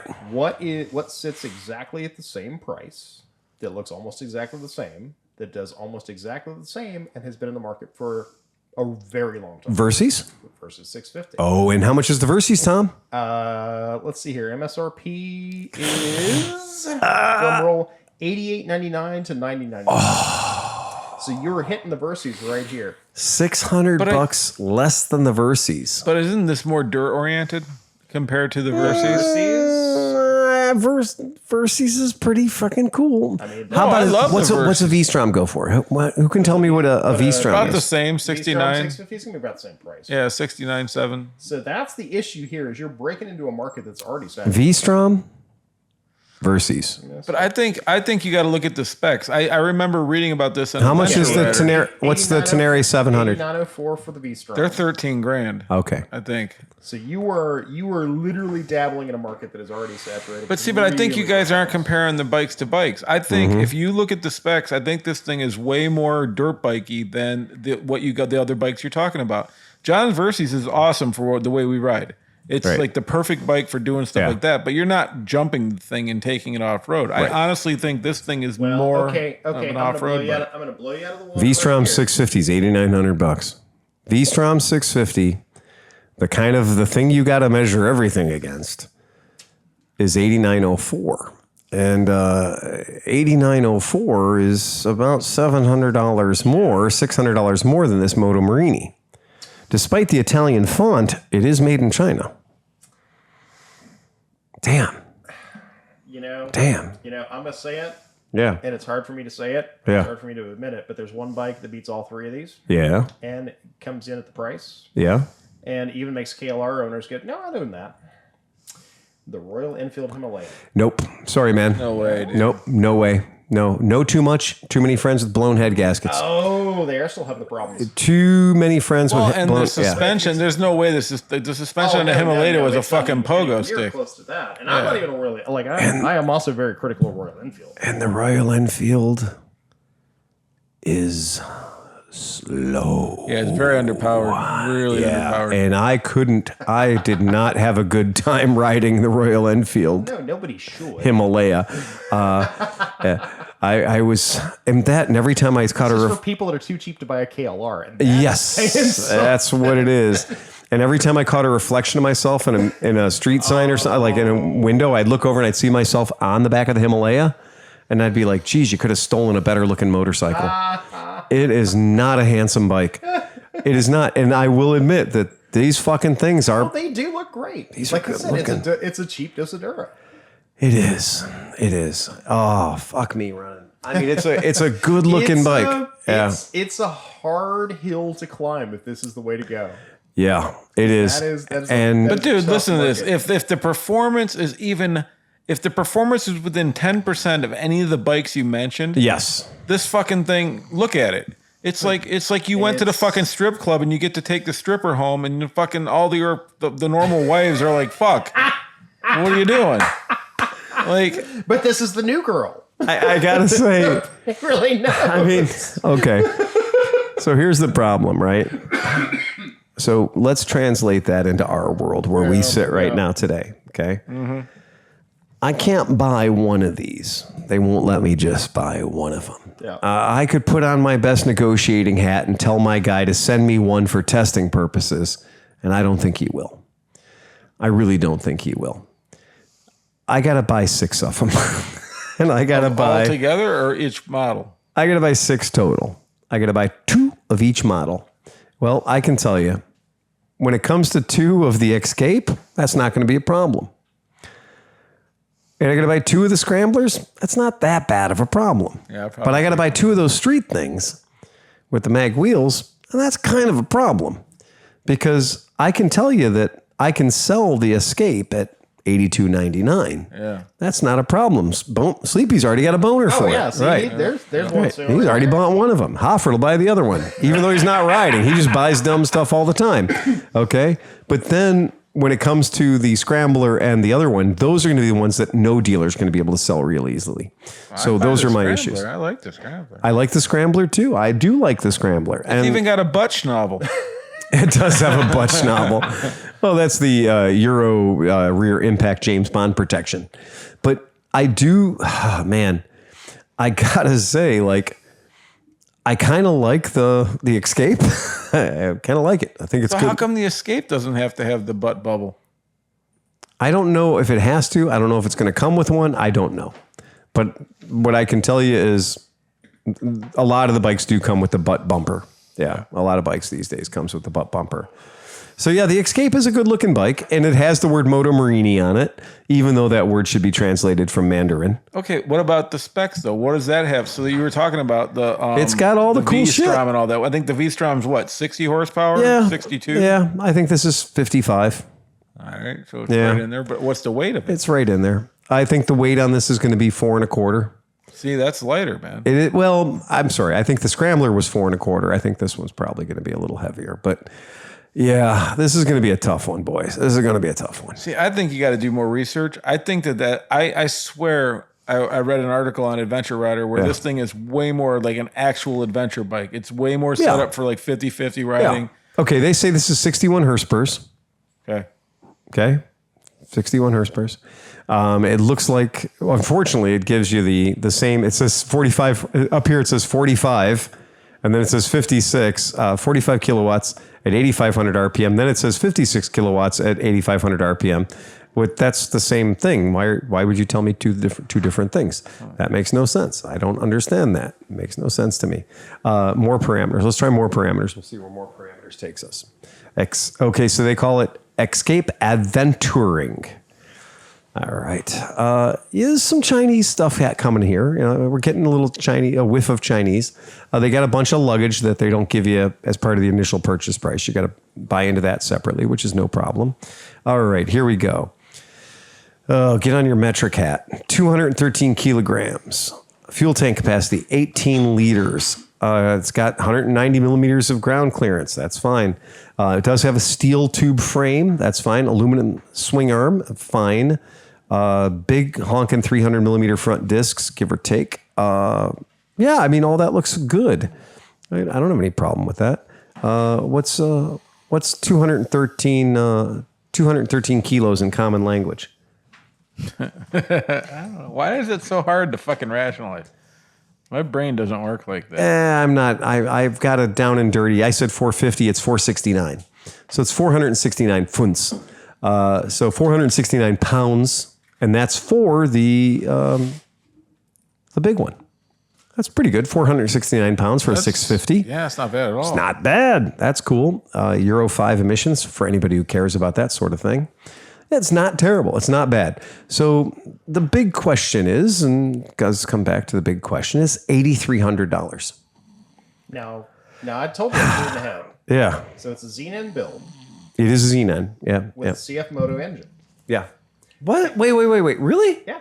That's what I have just read. I don't know So that means all the stupid people are going to say it's a KTM. exactly. Okay. Fair enough. I mean, it is. Fair enough. It may as well have KTM. It might as well have a KTM sticker on the side of it. But I think that's what I'm telling you. I'm telling you, I think that it's like it has much different specs than the bikes you're trying to compare it to.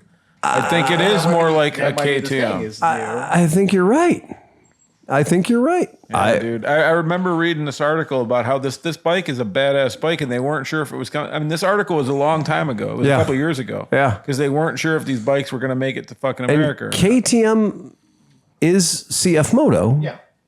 And KTM is also India. Yeah. Because KTM at this point is just like, we'll just spread our seed all over it, right? Everything but Austria, yeah. Right.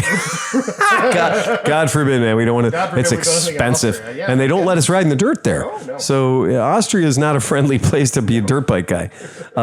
It's true, but boy, that is something.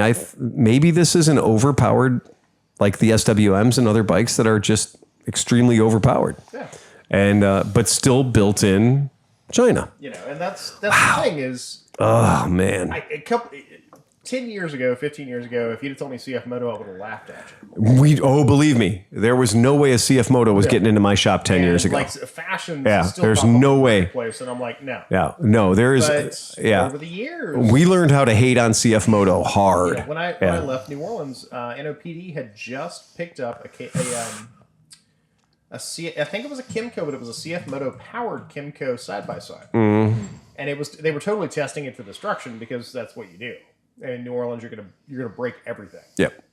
And so I actually keep meaning to check back in and see how that thing's doing. $790. So when can you get a test ride on one? I mean, how does that work? You have to order one? You have to commit to one?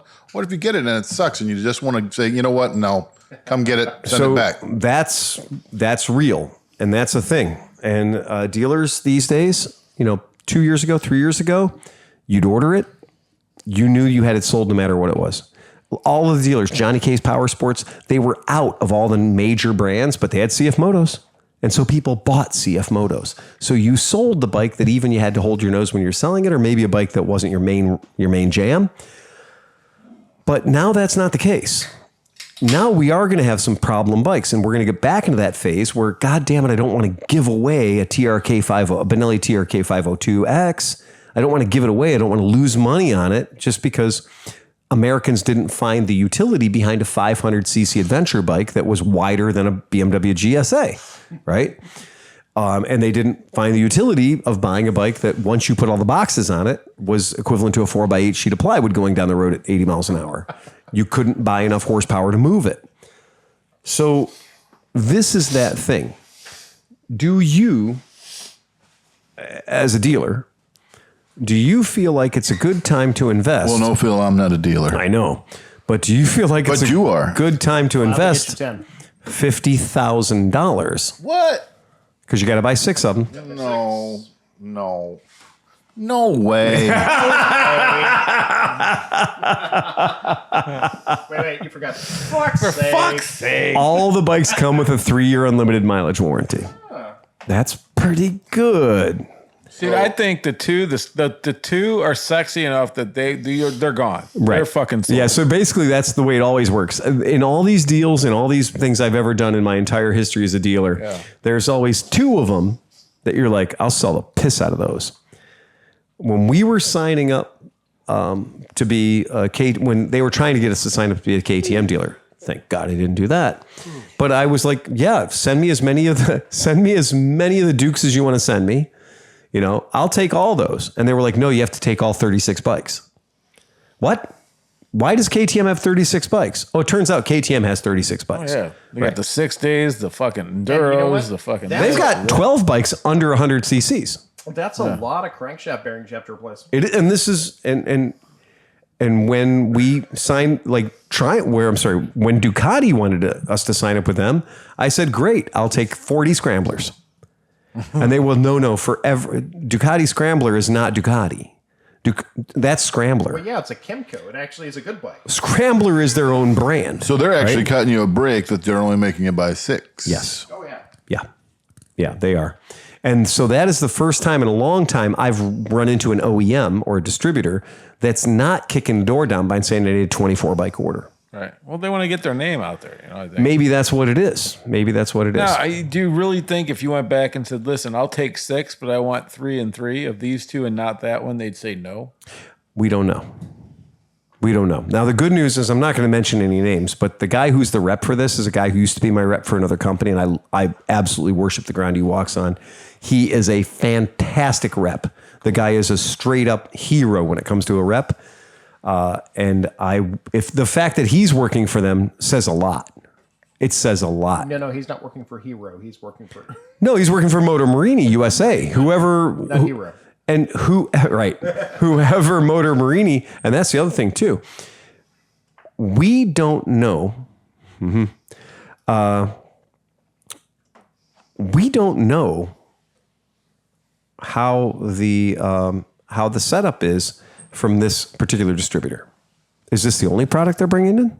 I'd much rather have a distributor bringing in 12 or 13 different products so that once I sign up and become a dealer, I have access to that stream. And that's what SSR does. Right. So with SSR, I can get all kinds of cool shit from one distributor.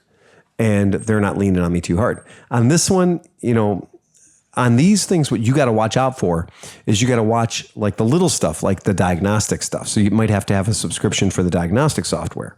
You might have to have, I know this company runs Texa. So you got to have a Texa diagnostic tool on this one. There's going to be point of purchase stuff and signage. So it's not just take the 6 bikes. It's take the stuff that goes with it too.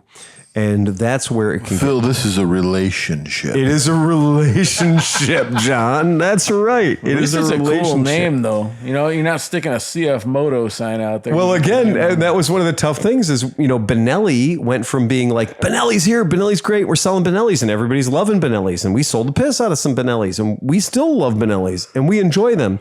But You don't even have a Benelli rug.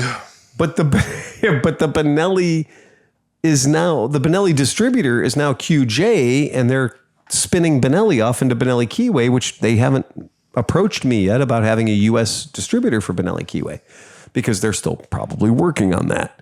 That's bad. That's really bad, because you have all that name brand real estate that you've earned, and then it goes away. They're busy formulating a diabolical plan whereby you will have to order 26 bikes. If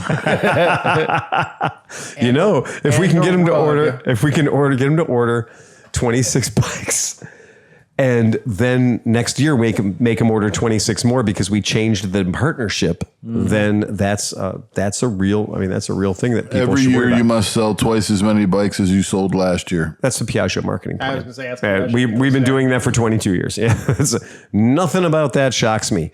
That's all normal. But anyway, I just thought it'd be fun to talk about Moto Morini and to figure out too, it is a 650, which we all have agreed that's completely cromulent. Good size. Good size. It is an adventure e-bike and a scrambler e-bike, which we all agree is a good thing. And at $8,300, it's not even a real high, scary price. No, and at the same time, you're getting the best styling of any of those bikes. I agree. Do they have a 3.5? They used to. Yeah. I don't think they do now. I know, what was it? SSR had that Buccaneer or whatever, which is very much like the old school. Sure was. The Buccaneer was a V twin and, around 300 cc's. No shit. It was the 3.5, right? It was, because it was like a 350. Yeah, it's 350. Yeah, that's exactly right. Moto Morini, I don't know if Moto Morini in their current lineup in Europe, which is probably not the best place to look for these things. No, in Europe, it's just the Escape and the Ciametzo. I'm looking at their European website. It's almost exactly the same. One of the things that we didn't get in the American market is the ridiculous, bombastic advertising suggesting that Moto Morini was an Italian company. I call your attention to the European website for Moto Morini. There's the motorcycles, and there is the history of Moto Morini starting in 1937 with the bikes out in the M configuration with the employees, the staff of the factory around them. 1937. And this is that whole thing about the Chinese companies that are purchasing the Italian history of the bike, and that's... Ooh, that's a lot of parts. A section dedicated to spare parts available for Moto Morini motorcycles. That's RMI. That's what they call that. And it's password protected, but it has all the parts you might need for your motorcycle. There you go. But yeah, that's that. So that's all I got, man. That's it. Moto Morini, would you do it? Would you do it with somebody else's money? Yeah. I'd do it with your money. Yeah, that's what it comes down to. Would you do it? I know that picture right there gives Steve the tight pants. Phil, have I got a deal for you? Have I got a deal? Next week. He's going to buy 3. I want him prepped and ready, and I'll bring one. I'm going to tell you what I'm going to bring you. He will trade his Africa's win for 3. I don't think that's an ugly looking bike. I think that's kind of a handsome looking bike. The tank looks kind of wide across the top. Tank there. looks gigantic across the top. You're right, John. The tank on that thing does look massive. It's a good looking bike, man. It's big. Oh my God, that gas tank is huge. I like the little baby dirt bike section on the back there, like the little number 6 guy there, or whatever's going on there. The little number plate? Yeah. Yeah. I mean, it has the same disease as the Leoncino. The Leoncino is 502 cc's. This is 650, right? How much different could it really be?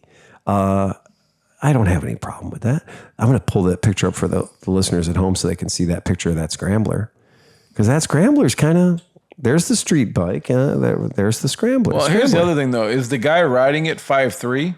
Because then the bike looks 4'6", Steve. 4'6". Okay. Yeah, right. Yeah. He's 4'6". That's what I'm With saying, a size like- 6 foot. Yeah. So the right. bike looks fucking massive. Right. Meanwhile, he's just, Yeah, you're right. I mean, I think there's something to be said for that. Let's go ahead and scroll back to where we see it's either a lady or a boy with a ponytail riding the bike. those pants indicate female. Oh, you do? You think so? Yeah. Okay. Oh, maybe I don't know anymore. No, I think you're right. I think you're absolutely right. I think that's a lady once again, rider. Tiny rider. Bike looks huge. Yeah. Bike looks gigantic. I mean, it really does. And she's getting some lean on that. That's thing, like, so. you put my wife or my daughter on my CB350. You're like, that's a nice sized motorcycle. Right. And then I look you like get it on might it. just get in my ass crack and disappear at some point. It's terrible. Yeah. Okay. I'm getting that. They keep showing these tiny people. I want to see a fucking American on there. That would be something to 6'2". bring out Bruno and be like, all right, Bruno takes it out for a lap and we see what it looks like then. But I think you're right. I think these people that are on the bikes are kind of test monkeys. That's the other thing, man. When you import these bikes from China and stuff like that, they need to do the American setting on all the spring rates and things before they get here. Yeah, they do. A lot of them get here and they're set up for the 125-pound fat guy. I've actually found the opposite. When we got all the Benellis in, all the Benellis were set hard. Well, So all the Benellis were like maxed out. I think they did grab all the knobs and turn them hard to the right for the American market, because every fucking single one of them I had to turn down halfway because every Benelli I jumped on, even Leoncino, when I took it around the block, I was like, what the fuck? Is this thing set up to jump buses? And then I turned it way down. It became like a normal street bike. all right, cool. But yeah, they were very much set up for the heavy fellas. That's an interesting thing. So Moto Morini, damn, man, it's hard for me to get past all the vowels in that word, man. Moto Morini has a lot of vowels in it. And I'm attracted to motorcycles that have a lot of vowels in it. So did you see these things at the show? I did. I saw the adventure bike. I saw that. Was it a sizable guy? It was a good looking bike. It was a really good looking bike. Okay. Yeah, at the Las Vegas show, they had the one there, and it looked really good. The ones they had there were like tarted up, and they had all these Italian words all over them. It was like any flat space had a sticker that said something on it that was like Italian, right? It was just Italian words, and they just had Italian words and stickers all over them, and it was confusing because it just lost some of its thing. He was like, Botticelli. When I saw it, I was like, man, they're trying way too hard. I'm staying out of that bike. And I'm staying out of that booth because Moto Morini they were trying real hard. And if they had anybody in the booth that wasn't Italian looking, they got rid of him and chucked him out and brought somebody in that was a little bit smarmier, right? It was...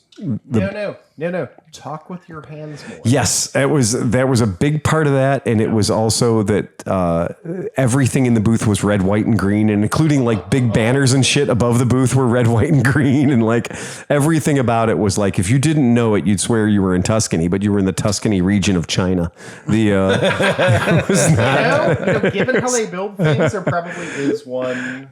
There might be. It was. But I'm willing to give it. The question is, am I willing to spend the money and get 6 bikes? Oh, man. Yeah, I don't know. It's really hard for me to do it. It's very difficult for me to. Let me ask you this. Yeah. When would be the delivery time? I don't know. There's so many. Right now, we're still at the talking stage, right? Well, I'm just saying. Just before it starts snowing. Well, I was going to say. Like, Yeah. That was Here's my your point. 2023s just in time for 2024, right? That's my point. Yep. So if they're like, hey, you sign up, they're like, yeah, we'll have them to you next week. That's true. That might be doable because it gives you a couple months to get them, hey, look at these bikes. They're great. We That's do true. a video, whatever. But if they're going to come in October. Right. That ain't helping you out at all, man. Yeah. And that's a good leverage too for, hey, look, you're hitting me at the absolute wrong time of the season. Why don't we just get one over here? Yeah. Why don't we just get one over here so we can ride it around for a little while, test it out, let the podcast boys appreciate it, maybe make some press, maybe give some free. Let me change the oil in it and see how horrible it is. Oh, man. When you drain the oil out and you hold a magnet in the path of the oil and the magnet makes a left hand, when the oil makes a left hand turn. I would definitely try that. Be like, listen, man, I'm willing to take a $10,000 gamble on your company. Right. But not a $50,000 Not a $50,000 gamble. Yeah. And the other thing too is, Eddie, what have you done for me lately? Yeah. you got no This track is- record. Yeah, this is a, You got no history. You know, nobody. No. I bet you walk down the street, any motorcycle show, anybody.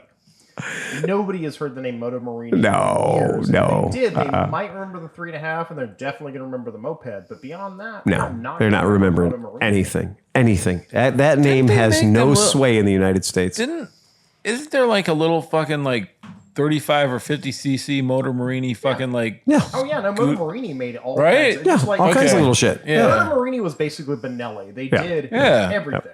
Yep, that's exactly But right. Nobody remembers Benelli and nobody remembers Moto Morini. That's exactly right. And now they're both back The problem is and trying. Tom does and I do. Yeah. And we're like, oh, look, there's vowels in it. That's fine. So we're digging that. I mean, Moto Morini wasn't making anything into the 70s or 80s that was good. They did the 3.5 and the 500. That was Nobody it. remembers. I literally ran across two of them and tried to buy one for $800 and one for $1,200. Yeah. And the guy was like, I don't know. Yeah, Moto Morini wasn't setting the world on fire in our country. And it's just, again, it's a piece of real estate. It's a name that the Chinese can buy. Like Harley Davidson. It's it's a little lineage. bit. It's a different the cart before the horse, and the horse before the cart. They might as well go ahead and start building Aramakis. I mean, Right. It's so weird that like you can Yeah, like and that right there. If they built that bike, modern. 1977. Drum brakes front. Yep. Drum brakes rear. This is the same time as the Laverta SF2, which was still an amazing bike, but nobody remembers Laverta. But don't you find it weird that you can buy the lineage of a company? Yep. Like you can buy that. Exactly. That's like, hey Phil, you've had a lot more experience in life in tanks than I have. Right. I'd like to purchase that from you so I could add tankard to my fucking name. Yeah, I mean, Hey Phil, I'd like to build and sell Lambrettas.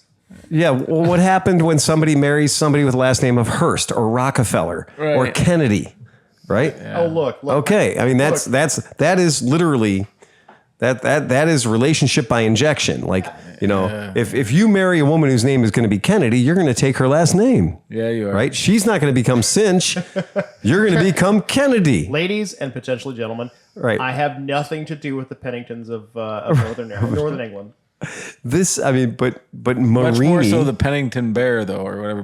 What is his name? Paddington. Tom Paddington, on the other hand. I would I have been referred to as a bear. I'm Tom sorry. Paddington. Tom Paddington would go over just Nobody fine. reminded me of the bear, though, because he's kind of like, Yes, I remind a lot of people of bears. Yeah, but I do feel like the Moto Morini, outside of us, nobody fucking cares. Cares. Nobody. Nobody Well, cares. it's kind of funny if you But squint that's- really hard. It looks like a fat guy sat on a KZ 900 just a little too long. Like it kind of bent it out on each side, man. Well, and that's the problem, though, is it's those. Yeah, okay. They're I will not- admit it they're now. not- I will admit it. When you see these pictures with fresh eyes and you look at this bike, the only thing that you can say is, it's not handsome. The V-twin looks like an afterthought. Yeah, it does. It looks like somebody, like I said, it looks like Yeah. a fucking Kawasaki. They took the motor The out. exhaust port is coming out the wrong place entirely. Yeah. It does look like it does look like a dog's breakfast. Yeah, this thing's a fucking mess, man. It's got a CB350 front fender, a fucking It does, yeah. Triumph rear fender, It does. It's not a pretty bike. Suzuki long fucking pipes. I've always kind of liked them. But a lot of motorcycles in 1977 looked a lot better. How about this? The Marini 350s were painfully expensive when new. They were 50% more than the cost of a Suzuki GT380 or an RD 350. Wow. Wow. Well, Are they two-stroke? no, those are 4-stroke. Okay. But they were competing with, at the time, they were still competing with Ducati because they're Italian companies. Laverta and Ducati and Man, Moto Morini. And that you were buying the nameplate. I mean, they were still trying to sell. So what does Moto they were still Morini trying to sell mean? BSAs at this point. whatever Marini means, probably the name of a place, if I had to guess. Yeah. Yeah. I don't know, man. In looking at it now, looking at it with clean eyes, that's not a pretty motorcycle. I'm not willing to say what a sexy bike that is. I'm not. It's I just, don't hate it. I don't hate it. Yeah. Okay. All right. You know, it's like there's those mornings where you wake up and you're like, It I looks don't like hate the it. bottom of the motor was designed by Kirby Vacuum Cleaner Company. There's a lot of unnecessary casting going I on love there. Kirby's. I have 3. Well, you're looking. Let's see. The Gucci would have had the V50 at this Right. point. Which I loved the V50. Yeah. I really It's enjoyed a it. lot more. I mean, it basically Yeah. is just a scaled down Le Mans. Yeah. oh, look at the exhaust pipe on that side. Yeah. It's yeah, like, yeah. Well, and the it's Kickstarter got to go somewhere. around it. And, Yeah. Oh, man. Yeah. In retrospect, this is not a beautiful motorcycle. Yeah. Twin shoe disc brake, though. That's pretty cool. Yeah. I mean, it's a cool. I mean, okay. There are issues. There are issues. There's a reason why Moto Morini didn't last. There's a reason why they didn't survive. That's exactly right. It did take them until 1985 to get electric starting. Yeah. That's kind of a thing. So, all right, cool. There you have it. well, did you see? Also, God damn, now my brain just. Give me a second. Your brain died? It always does. It's Yeah. a problem. Yeah, actually, it was the Sport 500, The Sport 500. which Yeah. was basically just 500 version crammed into that, Yeah. and it's it looks just about the same. Yeah. Yeah. 24. I know you were Pounds going to Victoria. say ugly, but thank you for not saying that in front of me. It's kind of one of those. It looks like an Italian bike of the time. It looks like Ducati dabbled with a parallel twin for Yes, a very long they did. time. Yep, that doesn't they did. exist because nobody bled the oil Yeah. when they changed Yeah. did the oil change. They Right. didn't bleed the oil. Yeah, they all failed. It was a 100% failure rate, honestly. Yeah. And the 860 GT, which is the not handsome Ducati of the Right. era, Yep. because everybody wanted the 750 GT or the 900 Super Sport, but everybody goes 860 GT. Yeah. What is that?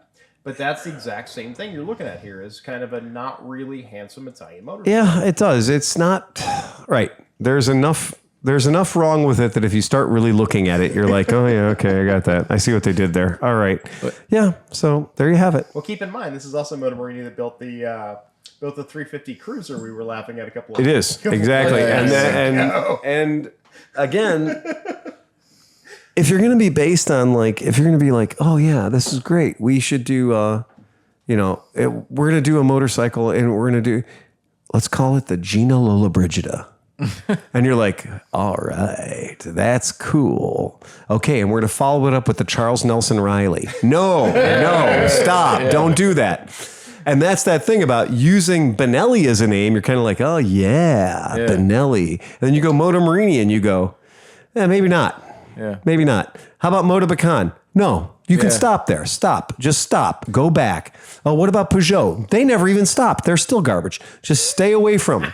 So I think maybe Moto Morini is appealing to two people because of the preponderance of vowels. What would be the other thing? It would be called like Dong Lang or something like that. So it's probably ZN. It'd be It ZN. would be the It'd be a ZN, ZN. CF Moto. And Right. to be fair, Yeah. drink. Yeah, but Drink. it would be. I said it. I'm empty.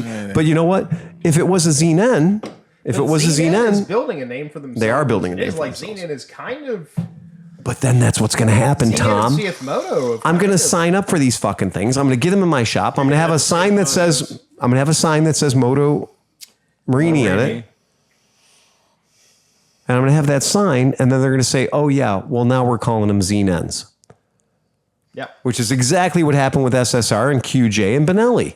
So it's like I got the bed all warm for Benelli, and now they're telling me I got to call them QJs. Oh, so this is the Chinese version of what the Indians do, which is we're going to sell you a product and then stop selling it to you after. You should have just never asked her name in the first place. That's also it. Right. You just take all the badges off. Take all the badges off. Do your own, what do they call that? Bespoke branding. Yeah. Just put some Honda badges back on. Yeah. Yeah. Yeah, that's exactly right. The amount of reverence that people have for Honda in my shop is staggering. If you ever want to take the guy that comes in with the red hat on and just wants to come into your shop to just shoot holes in you and ruin your goddamn day because he's retired and has nothing better to do, if you ever want to do that, one of my favorite tricks is to take him up to a different bike, a bike that has nothing to do with it, and tell him it's a Honda. So after he's gotten done shitting on anything you sell that isn't a Honda, Then you take him up to a random bike that you know he doesn't know about and tell him. I was like, well, this is a Honda. Oh, well, yeah, I knew when they did. I remember when they did that. Because they hold the word Honda in such high esteem that it's church for them. Now, the real problem is unlike John, where Honda is church for John, but John has earned that. These people have never heard of anything else. So these people don't know how to pronounce Moto Guzzi. These people don't know Laverda ever existed. But if you say Honda, that's a word they've heard, and they go, oh, yeah, Hondas are good. Hondas are good. All right. Yeah. All right. Yeah. Back to the Moto Marine discussion. Yeah. I'm out. Yeah, you're out. I'm out because, as we talked about, CF Moto. Yep. There's a dealer local for CF Moto. Yes, there is. And I've heard you talk about this particular dealer. That sells the Ibex 800S. Oh, yeah. Okay. Which is roughly the same bike, only 800 cc's. Yep, you're right. $9,499 MSRP plus freight and 250. Really? So the reality is, if you're going to have to compete with a CF Moto against a CF Moto, That's exactly right. it is not worth it. It's not worth it. And for $1,200, you go from a 650 to an 800. Go to the Ibex. I'm going to have to listen for Sleepy's dick to hit the fucking table here over here. Yeah, because that's true. No, if you're doing bike versus bike, I had to spit it out. And I've heard you talk about this particular local dealer, and it's not fun, right? It's not fun. You're going head to head with that, and it seems to be a slightly big. And that's a good thing because you don't want to go at an 800 with a 650, especially when there's only a $1,200 difference between the two bikes. Isn't going to get you the sales. No. And honestly, I don't think they're going to sell a whole lot of CF Moto Ibex 800s either. So, Sleepy, when was the last time you saw an Ibex 800 at one of your adventure bike rallies? Adventure bike gangbangs? Right? Yeah. I mean, that's a pretty good price for that bike, though. Jesus Let's see. Yeah, that's actually, I was going to say, because that's showing $10,499. This is showing $9,499. Yeah. I don't know where I'm at versus you. Oh, that's the X and this is the S. Right. Exactly. The T and the S. Yeah. Okay. I don't know. You could probably buy a used Africa Twin. That's what's going to come into it, right? I bought mine for $8,100 Yeah, with 1,200 miles. That's what, and that's what you should be thinking. I think when you look at this picture of an Ibex 800T, I think that one of the things you should be thinking is, well, that looks a lot like an Africa Twin or a BMW, right? Exactly. I mean, even a 3. I say 310, but even the F800 is going to be, or G800 now, I guess, is the better deal. Yep. Is that more than a brand new Versys? That is actually pushed. Yeah, that's right in the. You're same right in the ballpark as same Versys. pocket. Yeah. What about the new, the soon-to-be-announced Versys 800? See, I don't know. that's Right. the trick. That's going to be the trick. That's going to be the trick. Right. I get the Chinese brands are trying to break into the market. Yep. And you're competing with solid brands that have been in the market for 40, 60 years. It's hard to beat. 509 pounds for that 800cc parallel twin. So, as a small dealer, you have to find new brands. Yeah. But if they're not competitive, then what's the point? That's the thing is, I don't want to be over here trying to fight your CF Moto with my Moto Marini. Yeah. But again, though, because we're fighting over the same customer, and the customer's a guy that is just that just doesn't want to spend an extra $2,000. I don't know, dude. But here's the thing, though. Yeah. Again, this is more of a street-oriented, adventure touring bike that can go on fire roads. Yeah. I still think the Moto Marini, if you go back to the reviews and stuff, dudes are like clearing doubles on the thing. I'm not arguing it. So I mean, that would draw different people, but guys that are like, do you really want the KLR 650 guy? But CF Moto has it's not a KLR. Those guys are just touring guys. They're not hardcore. Yeah, fucking but sooner or later somebody's gonna. Now we're getting 8 mil for Sleepy. But sooner or later, they admit it. What dude that rides a KLR is like, I am a hardcore off-road rider. No, there's 3. Yeah, and they're just beating their dicks on each other anyway. Right. Yeah, so that's not the big deal. Here's where I think the problem comes in. I'm going to pull it up on that screen so you guys can see it. I think the problem is this: 650 to 650.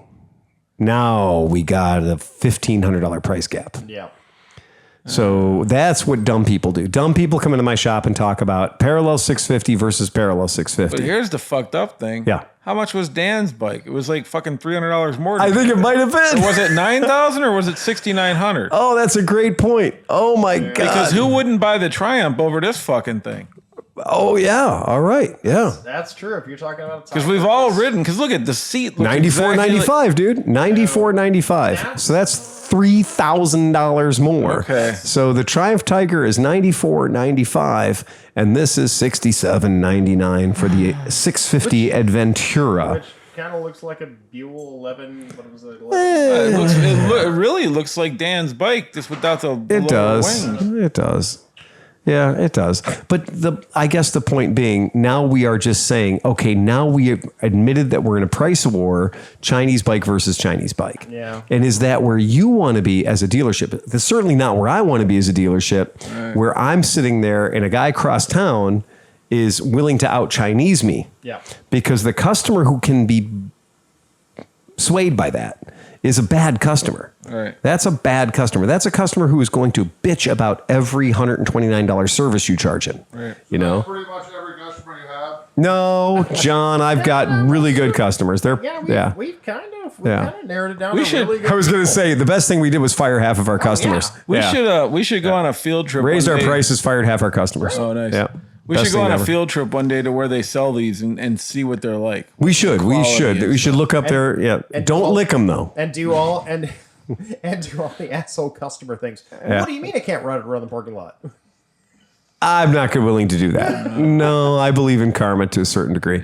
But it is that, I mean, that is absolutely the kind of a thing where if you said, okay, well, you know, and that's a good argument. If Motor Marini says Motor Marini is Were $82.99 and this is I a $67.99. CF Moto dealer, Yeah. and were I trying to make a name for Chinese motorcycles Sure. in my shop, Yeah. and were I trying to get a marquee brand over top of CF Moto, because CF Yeah. Moto is CF Moto, Sure. I Right. would pick up Motor Marini. But Okay. if I'm not that person, not that dealer, Mm-hmm. it's not a gamble I'd look to take to try to defeat a CF Moto dealer. Right. Right. Exactly. It is an interesting thing that CF Moto does have a recall page. Well, yeah. Are their fuel lines compliant yet? I don't know, but there's a lot of recalls on their recall page, man. I'm not joking, boys. There's a lot. There are a lot of recalls on their recall page. I'll pull it up so you can see it. I don't think there's this many recalls on the BMW page, and BMW's got a lot of recalls. Well, CF Moto probably owns 3 times as many bikes. Yeah, that's quite a few recalls for a company that's only been putting bikes in the wind for about 3 years. So anyway, here you have it. That's What it. are the recalls though? Is it like I don't the know. switch may be a little squeezy? We don't have a 6-hour podcast. No, we don't. We don't. Just so you know, my time is valuable. Right, exactly. So we're gonna let that go. All right, that's it. So we've learned a lot on tonight's podcast. We've learned. We've learned a lot. We've loved. come up with some great stuff. Well, is anybody going to buy it? No, I won't say anything. What you talking about, Willis? No, I'm not. Okay, you're not going to start a fight. If you have not set your shit up yet for AMA Vintage Days, if you haven't figured out how you're getting there, if you haven't figured out where you're sleeping when you get there, if you haven't figured out what motorcycles you're bringing or buying once you get there, if you think somebody else is going to bring a bike for you to ride, this would be a really good time to lock that shit down. Because as we get closer to the date, it is only going to get hairier. It's only going to get more rowdy. Make sure you've got some plans. Make sure you've got some shit together. If you haven't bought, if you need to get an RV pass, make sure you get an RV pass. Know the difference between camping and RVing. This will save you hundreds and hundreds of dollars. This might be the last year for my RV, I think. Oh, yeah. Yeah. Camping is you can bring your vehicle in, you can bring your car in, you can bring your van in to camp. And you can camp anywhere in the campsite. But camping is very, very cheap. And RVing is a lot more expensive. So that difference of something being called an RV and something being called camping is about a $300 difference.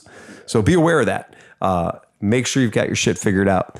Don't wait until the last minute. Also, if you are planning on bringing things, I am going to extend a special invitation because I have accidentally bought 3 swap meet spaces one in our up against the fence spot that we've had historically for many, many years. Premium. John's premium spot. John loves that spot.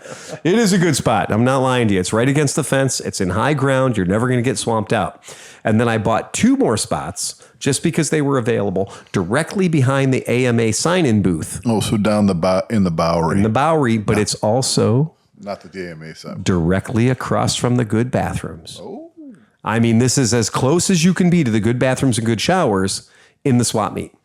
And there's nobody across from us, so I think that'd also be a decent place to park a van, right? And have a little refuge area. So we could have a swap meet party area or a swap meet enjoyment area as well as a campsite enjoyment area should we need to. But here's the fun thing. We're going to have a lot of shit.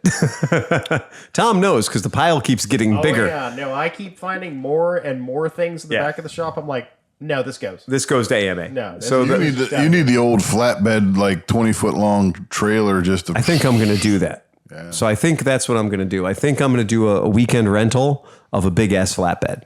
So I'm going to do a big ass flatbed, and how we're going to do that is we're going to have 12 bikes strapped onto it. Right? Just lay them down. Kind of. I mean, you're not far off, man. You're not far off. Have 12 bikes on it, hastily strapped, right? 12 bikes on it. But then when we get there, that 20-foot long trailer becomes a 20-foot long table. The bikes come off, the parts go on. And then we have boxes and boxes and boxes and boxes of parts. I still like the tarp idea. Yeah, tarps are good. Yeah. Because I for years I have seen that there's a Triumph guy at Barber. The elevated tarp though, like having it up on a table, so it's level. So when it rains, Yeah. honestly, let's be fair, so that when it rains or if it rains, the stuff's at eye level, they can get to it a little easier. So maybe we'll do that. Maybe we'll get a flatbed trailer and we'll put a ton of bikes on it. We'll take the bikes off. The whole 2 weeks before Mid-Ohio is all going to be about. So you think that'll run, Tom? So you think that'll run, John? The answer is yes. We might be doing podcasts from the service department of the shop. There are so many cans of ether in that cabinet that I want to get rid of. I think we're going to be bringing make it work. a case of ether with us to the AMA Vintage Days. I think that having, you know what, that should be it. $10 cans of ether. $10 cans of ether. $10 cans of ether is a great idea. Kids, we're not your dealer. Just have like Mexican style bandoleros. Just full of cans of ether. $10 cans of ether sounds like a band that's gonna be playing Mahula. Can I get a $2 squirt? Get 1 squirt to start, you bastard. Yeah. Here, let me spray it on your t-shirt. Yeah, that's about it. Well, that's it. Get ready for Mid-Ohio. Anybody else got anything? I do have one What more you got, thing. Sleepy? Uh-oh. So we have to confirm a date. I talked to John about this, but I have a new podcast challenge/event. Okay, all right. It's going to be next couple of weeks, whatever Sunday that we can all do it. Okay. It's going to be a biathlon, pit bike race, and shooting challenge. Ooh. So I'm going to set up 3 laps. So the first lap, you go around. I'll have the course marked around the yard. I was thinking lap, we had some Gymkhana stuff into it. do something interesting like that. But then on the 1.5 laps, you have to stop, jump out. John's going to bring us 22. You have to hit 5 targets, then jump back on the bike. Or and you finish. can bring whatever 22 you want. Yeah. If you have your own. Oh my God. So yeah, and then we're going to film it, and then we're going to put that on the thing. So Holy shit. the ClevelandMoto Sleepy's area pod. I like the biathlon. The biathlon's Sleepy pretty Hollow chill. Shooting Annie. That's Yeah, what it is. there you Sleepy's go. Hollow. Yes. That's a good one. Oh my God. So I think we could have some fun with that, and it won't take forever. You know what I mean? Like you don't have to cancel off a whole day. You could just come and ride and shoot and then go home. Be there at noon. We'll wrap it up when we wrap it up. Yeah. I think that's a really good no idea. early morning, Yeah. nothing like that. You know. I think that's fantastic. That's a really good idea. All right. Well, yeah. Right. So we got to do that. We have a joke. Oh, we do? Yeah. right. Yeah. What's the action like at the circus? I don't know. It's intense. Hey, and that, folks, remember to ride fast and take chances. Play us out of here. Bum, bum, bum, bum, bum, bum, bum, bum, bum, bum, bum, bum, bum, bum. All right. Hit the red button. Punch us out of here. Eject. Take chances. Run fast, take chances. Run fast, make changes. Run fast, make changes. Run fast, make